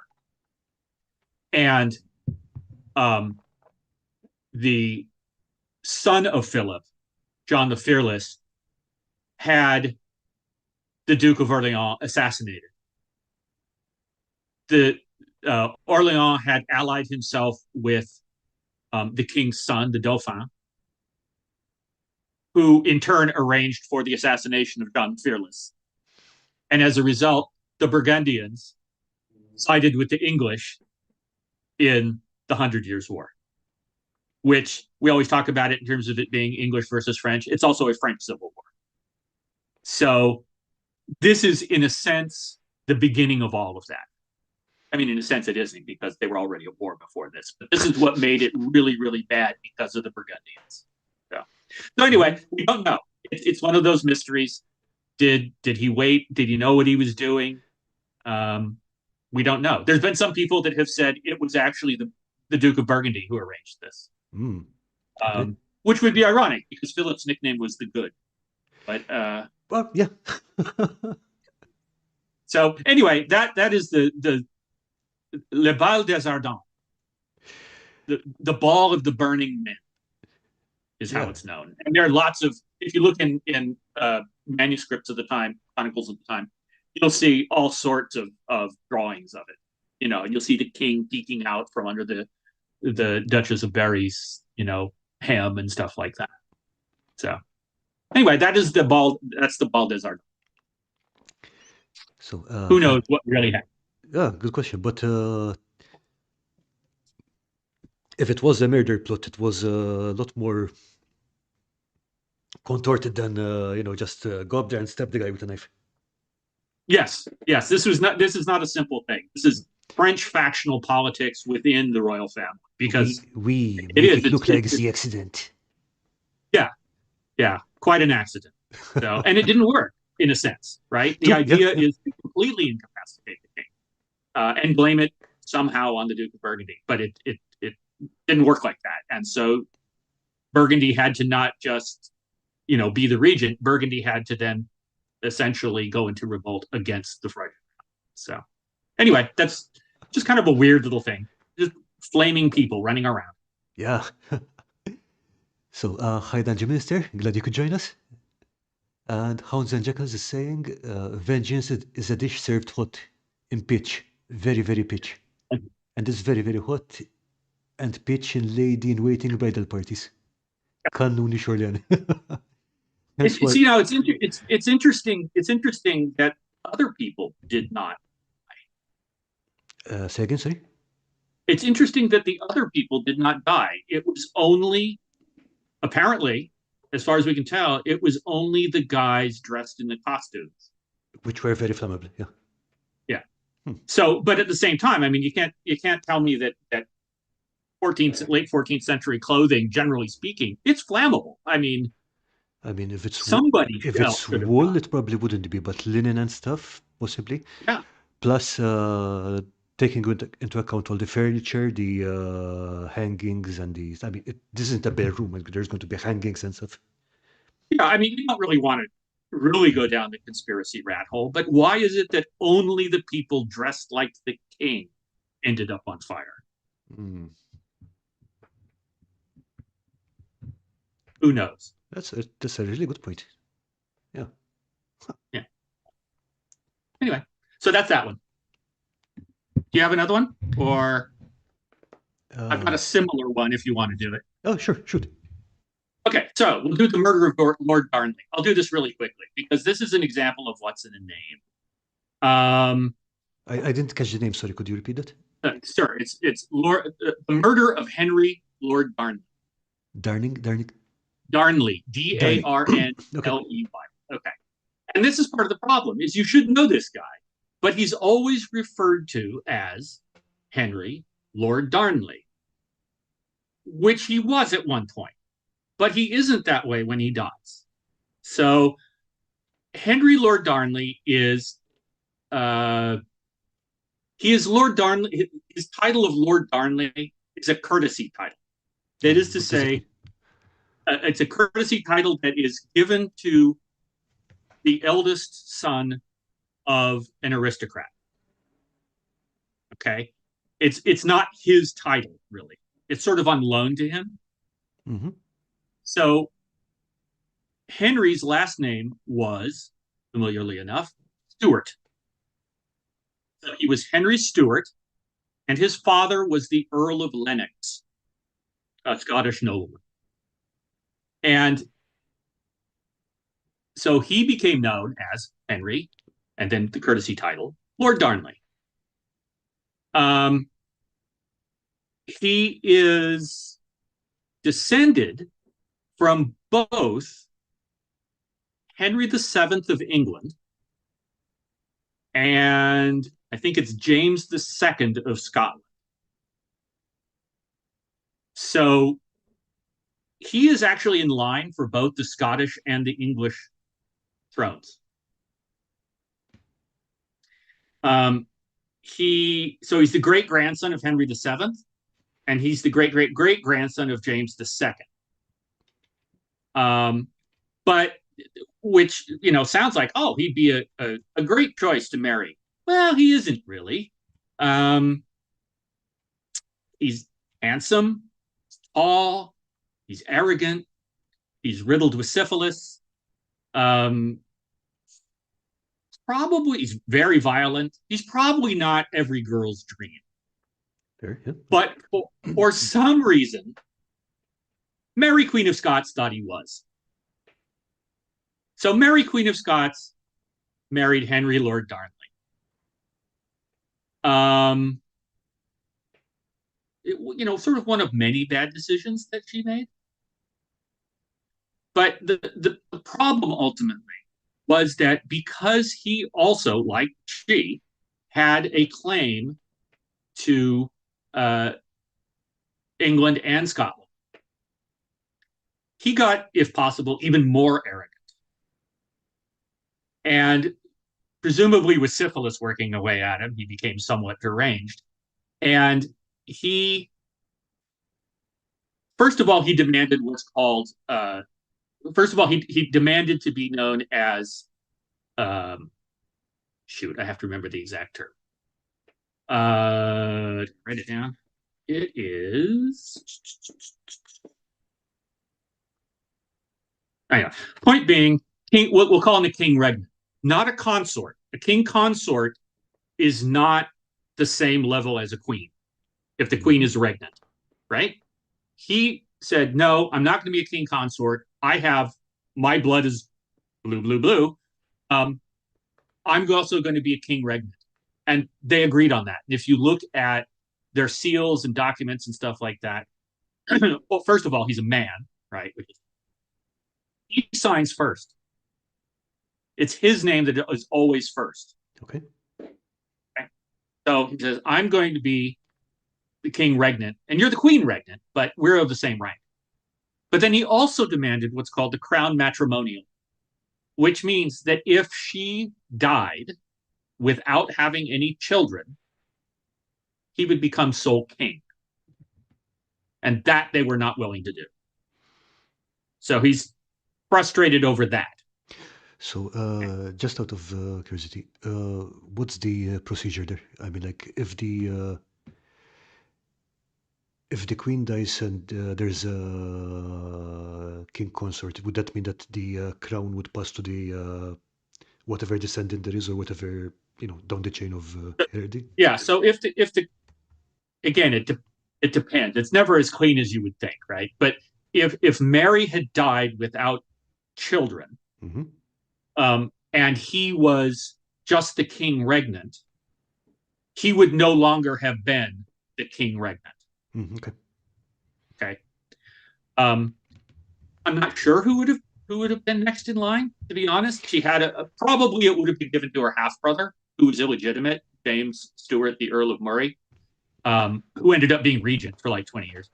But so Henry Lord Darnley was very frustrated about this, and he also was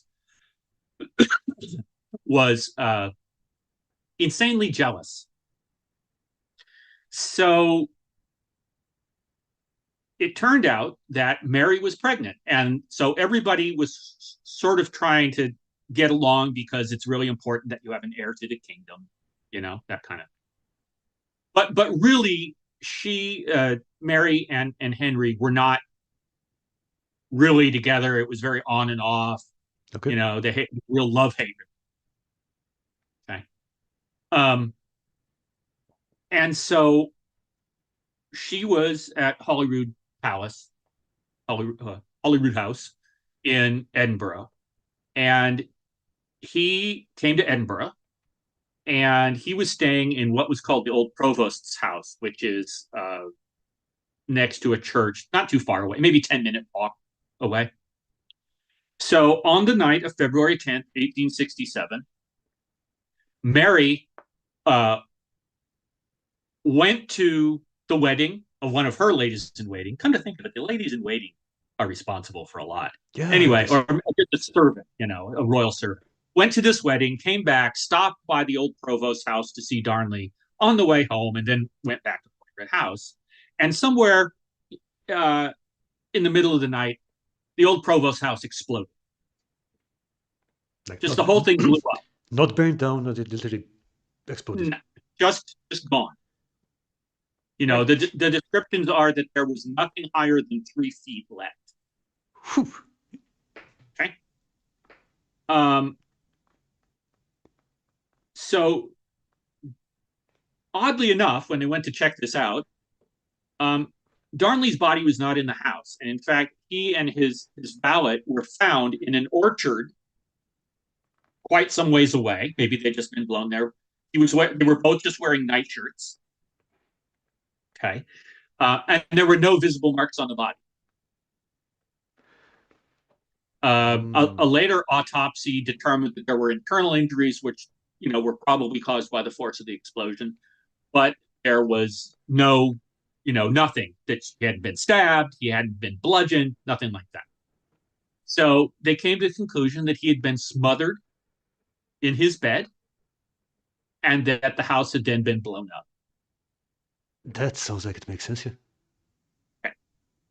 So it's hard to describe how much of a chaos maker Darnley was. So, for example, Mary had a favorite servant, her private secretary, an Italian named David Rizzio. And there were people at court who didn't want. First of all, Rizzio was Catholic. Remember that at this point, Scotland is mostly Protestant, but Mary is Catholic and is. So it's not decided yet, right? Rizzio, of course, is Italian, so he's a foreigner. He's Catholic. He has the ear of the Queen. He, lives near the Queen. People whisper in Darnley's ear. Darnley, between syphilis and alcohol, goes berserk, breaks into the Queen's chamber, and with his friends, and they're holding Mary, who is pregnant, like 6 months pregnant. They're holding Mary, and they drag Rizzio out of his chamber into the Queen's bedchamber and stab him 56 times. Oh, wow. Okay. And basically just throw the body to the floor, and Darnley is, F you. And off he goes. So that's Darnley. Okay. So the question is, who killed Darnley?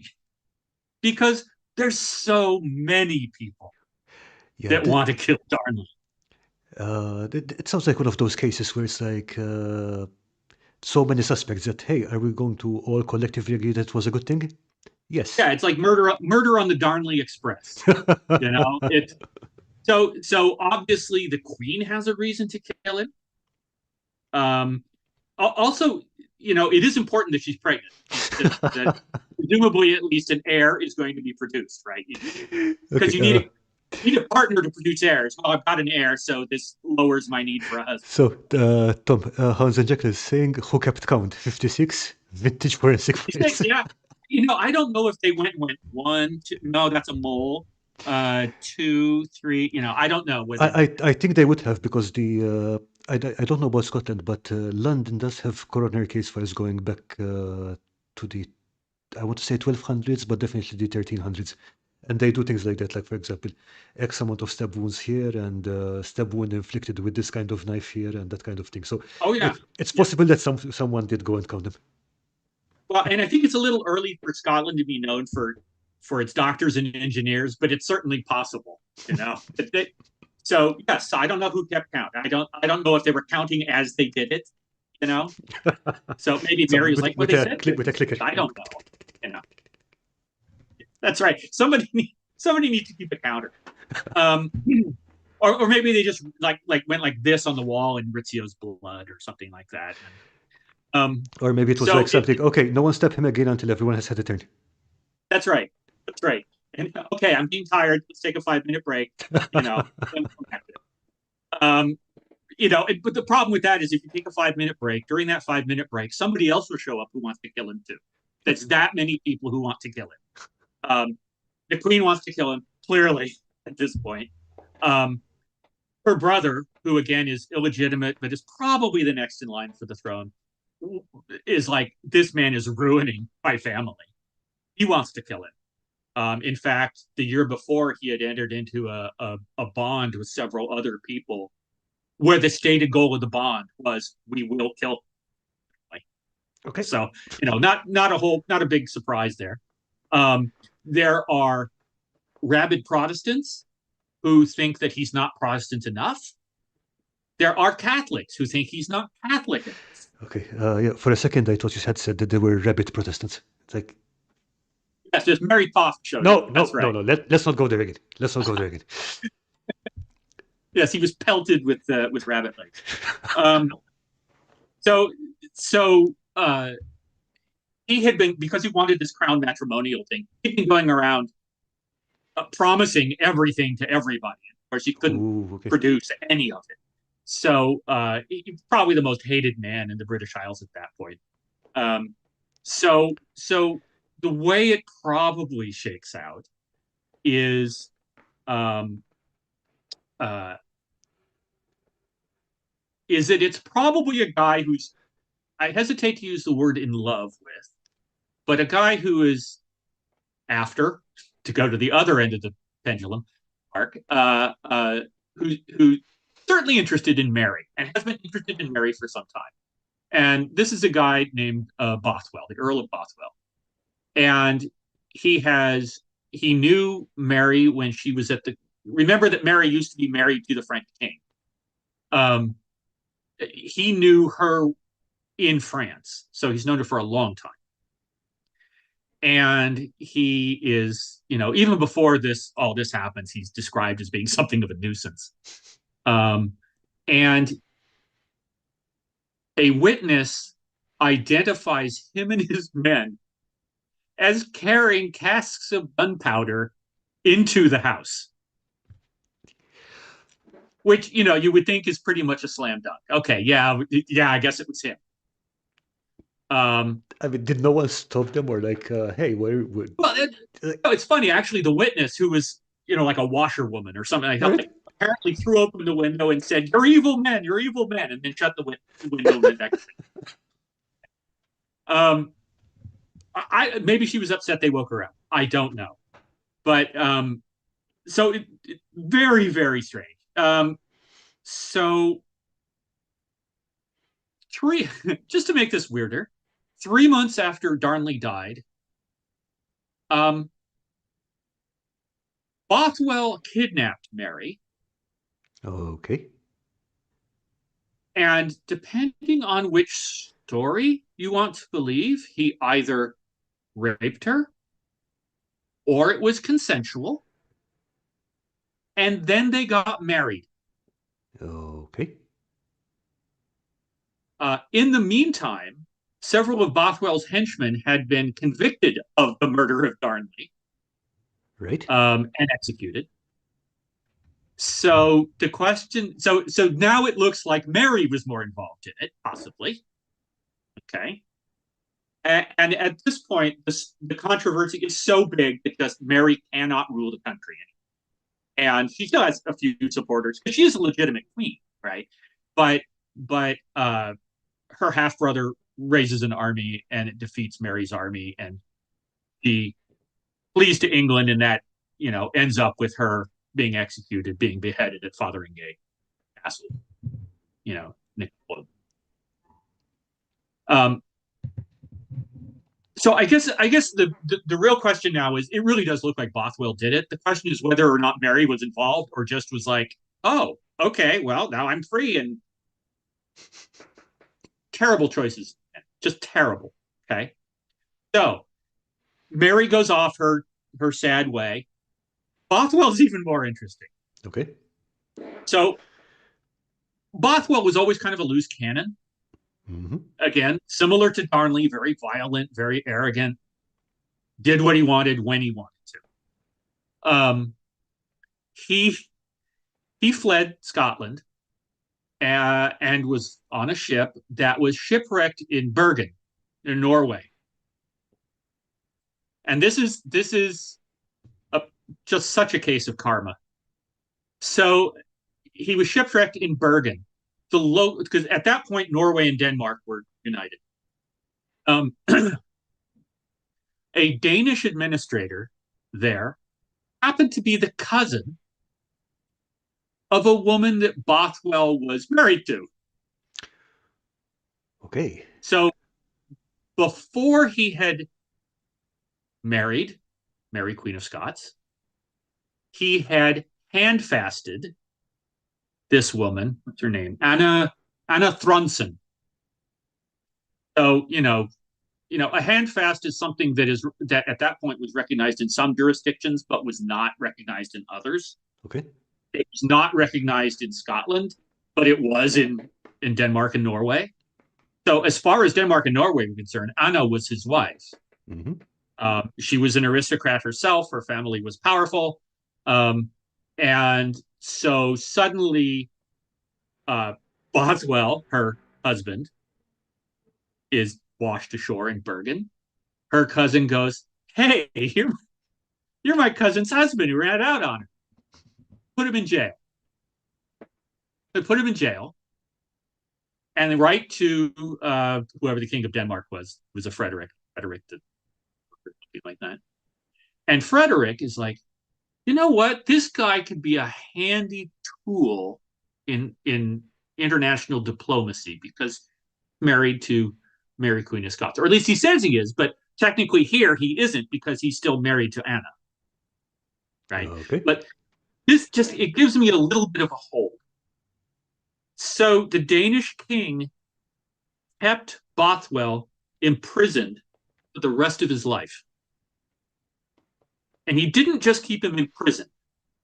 He took him down to Norway and put him in Dragsholm Castle, which is like 40 miles west of Copenhagen. That already sounds pretty badass. Yeah, it's already not good. Yeah. He needs to go to like Fairyland Castle, not Dragsholm. Okay. He was chained to a pillar in a dungeon. And if you Okay. go there today, you can see the ring in the pillar, and you can see the gouge in the floor that he made around that pillar, walking it for the next 20 years. Oh, good. So that was the end of. So this did not end well for anybody. The murder of Lord Darnley did not solve anything, and of course it ended with Mary, Queen of Scots, being deposed. It ended with her infant son um, becoming the King of Scotland. Her half brother was the regent for most of James the Sixth's early life, and of course, eventually, James the Sixth became James the First of England. So, if you think you're solving a problem by killing Darnley, you aren't. Whoever you are, and it's probably I, Bothwell. I don't, Harry I might have don't know. been I mean, I think the only people who came out better off on top of this were the people selling the gunpowder. probably true. They probably made a little bit. Then they probably sold some to Guy Fawkes as well, right? So Yeah, well, well, there was. big gunpowder concession. So, so that is the murder. The funny thing about this again is what's in a name. Everybody calls him Henry Lord Darnley. He was the King of Scotland. There's no question that he was the King of Scotland. And it ends up kind of downplaying him in the sense that, oh look, well, yeah, he's like a minor aristocrat. He isn't his father, the Earl of Lennox. He isn't a duke. He isn't anything like that. He's just Henry Lord Darnley. No, he's the King of Scotland, and he has the same authority as Mary, Queen of Scots, who is the Queen of Scotland. So it's kind of downplaying his importance. And I just kind of always wondered if they did that on purpose because they called him Darnley at the time because nobody liked him. Nobody wanted to give him the power of the king. I gotcha. All right. You know, so what we may be looking at is a remnant of a 500-year-old slander campaign. And a lot of gunpowder.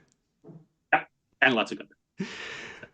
Okay, since you mentioned syphilis earlier, I don't know if this is correct, but I had read that the drinking with the pinky finger out Mm-hmm. is actually a sign saying that that person has syphilis from I think dinners in the 1700s and 1600s. Like if someone had syphilis and it wasn't visible yet, this was the sign. Interesting.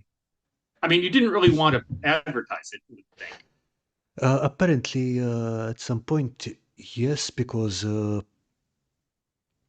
that way it would be people who had it already would hang out together. Hmm. Plus, Interesting. I've never heard that one. I mean, drinking things do exist. mhm. Um, like after the Hanoverians took over, and the Jacobites are running around trying to put the Stuarts back on the throne. The idea of when you drink to the king, you pass your hand over the top of your glass because it's a reference to the king over the water, which is to say the Stuart pretender who's off in Right, exile. right. You know, so you do get things like that, sir. Just little coded references. Hmm.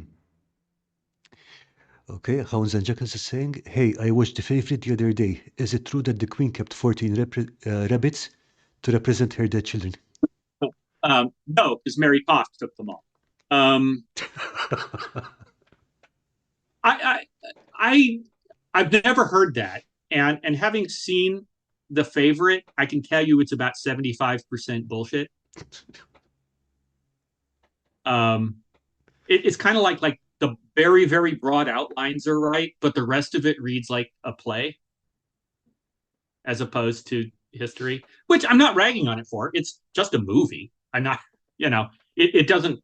It's not about higher truth, but Anne has sort of been reviewed more recently, and her stock has kind of gone up. It's kind of a sad life. I mean, I think that came through in the movie. It's kind of a sad life. Um, Nothing really goes. The important things don't go the way she wants them to.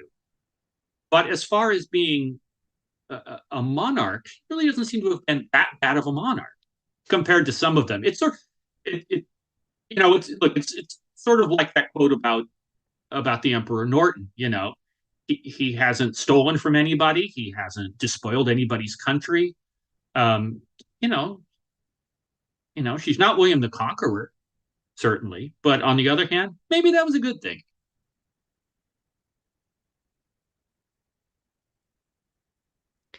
Oh, well, Oh yes, the rabbit the rabbit conspiracy. conspiracy. This is it. Is it rabbits are behind everything now? Yep.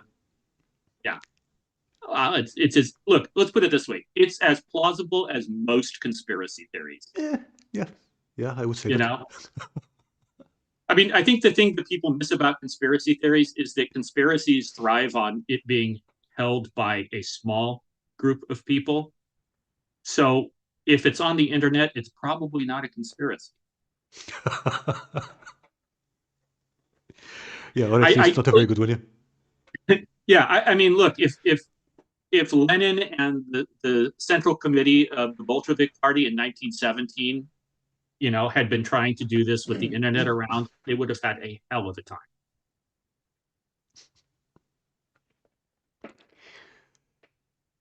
Oh, good. So Dungeon Maintenance is saying the movie was just a hair's breadth away from being accurate. Oh god. Yeah, the rabbit station. Yes, that's exactly right. Those aren't moon rocks, those are rabbit pellets. The rabbits will avenge Jacques Demolay. Oh, God. What have we started? I think they already did. Now I'm trying to think of a way that I can. It's actually it's not Robespierre, it's Rabbits Pierre. Um, yeah, this is going to be horrible. Oh, yeah. Now I'm going to think about this. We'll try. We'll try. Well, rabbits are everywhere, right? Yeah, that works. So, oh, it's 9 already here. What do you say we look at the community showcase? Sure thing. Okay, maybe that will distract them. So let's see. Okay, here we go. Oh, hi, HNX Media. Good to see you. We've got some from a couple of months back. So I believe this is Dirty Basement Trains. It was his Munchkin Village.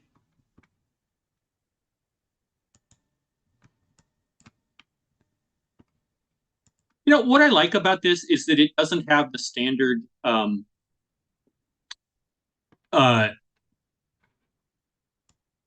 architect. Mm-hmm. You know, if you look at it, it does have, it is timber framed, but at the same time, you look at it and it's made out of straw, so presumably one of the three little pigs lives here. Um, but I'll be honest, I get tired of looking at the same um, sort of English bog standard. Yeah, I get what you mean. Yeah, it's not just English. And go to Colmar, Strasbourg, and you can see blocks of these things. It's nice to see something else because nobody. I know that we build stuff or we play in stuff that is sort of more or less medieval. It's supposed to Mm-hmm. be medieval, sort of. Yeah. It is a fantasy, but whatever. And obviously, most people in the medieval period didn't live in houses. Most of them lived in wattle and daub huts. You know, Okay, I think I see I've got, he's got Dorothy and the Lion and the Tin Man and the Flying Monkeys, I think. no apple trees though, huh? This is lovely stuff. Okay, also from Dirty Basement Terrain, a few trolls had painted up. That's out of trolls. Okay, and Interesting because they actually all look like if you've seen the original, not original, but the 1920 version of Dr. Jekyll and Mr. Hyde with John Barrymore. That's exactly what they look like. They also look like that one orc in Lord of the Rings. oh yeah, yeah, true. Okay, moving on. What? Okay, I believe this is from Dungeon Matron.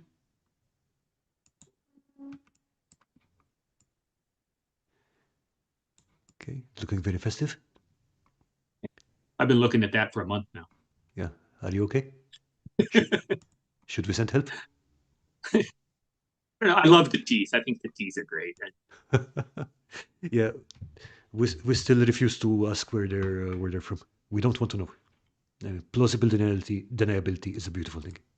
But they're organic. Must be better.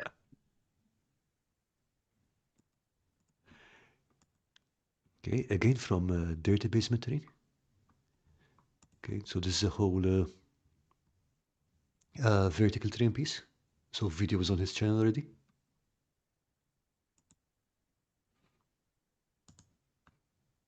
I think this is easier.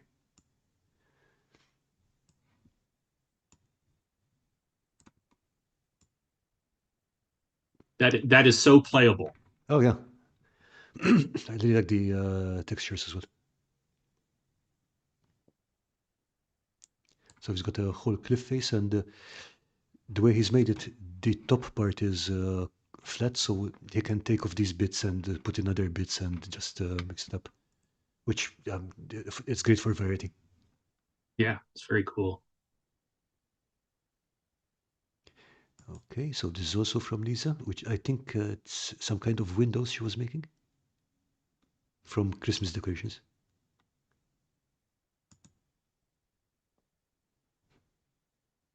All right, I see what you did.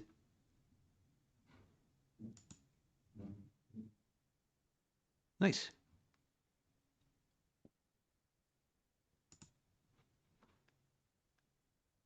Yeah, this is a good idea. Especially like the rose window kind of thing here.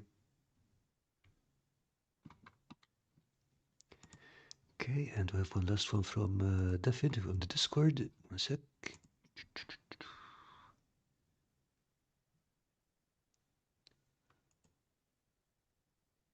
Ah, there we go. Okay. Let me begin that.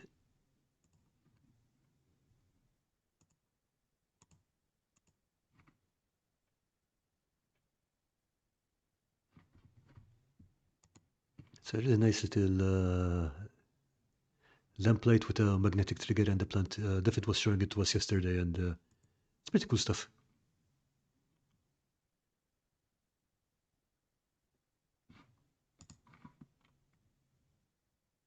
If you're going to do a Victorian layout, make sure you do the underground public conveniences. I mean, they are part of the terrain. They are part of the terrain. They're an absolutely necessary part of the terrain. There's one in London that's been turned into a coffee bar. Mm-hmm. Yeah. But it still has, like the big old urinals in it. Pretty funny. All right. Yeah, I mean, thinking about it, I mean, some of those old Victorian things is like all the decoration on them is just amazing. Yeah, no, Like, I mean, absolutely. like, It's one of the really sad things that so much of the wrought iron got, you know, pulled out and repurposed during World War I and World War II. We lost a lot of them. Um, yeah, there's I can there's imagine. one where it's great. It's they put the railings back up, but what they are is uh, stretcher poles. Like Okay, yeah, yeah. molded stretchers from to carry casualties. They had a lot of those left over, so they had pulled down all the railings, but they had a lot of these stretcher sort of set up. So they just used those instead of the original hot iron railing. Okay, Quest Borderine is saying you've been looking at the tooth fairy thing for a month, and it's been looking at you. It is kind of creepy. First thing in the Yeah, morning, you don't have your coffee yet. You go down, this thing is staring at you, and there's all those teeth. yeah. Sometimes 1 year Lisa's going to team up with Daffyd, and they're going to be doing an animatronic version. Yeah, I tried to see what that's just going to be ridiculous. I won't see her for a month.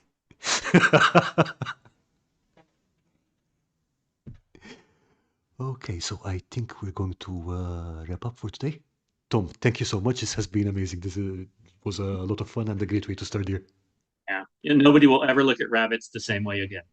I'm trying not to think of rabbits right now. Okay, so thanks everyone for joining us. Hope you had a great time too, and try not to think of the rabbits too much. We will be back next week with Dread Maps, and remember that in February, on the 24th, I believe, we're going to have a special stream with DM Scotty where we're doing the post-apocalyptic terrain challenge. In the meantime, you have a great week, and thanks again, everyone. Bye.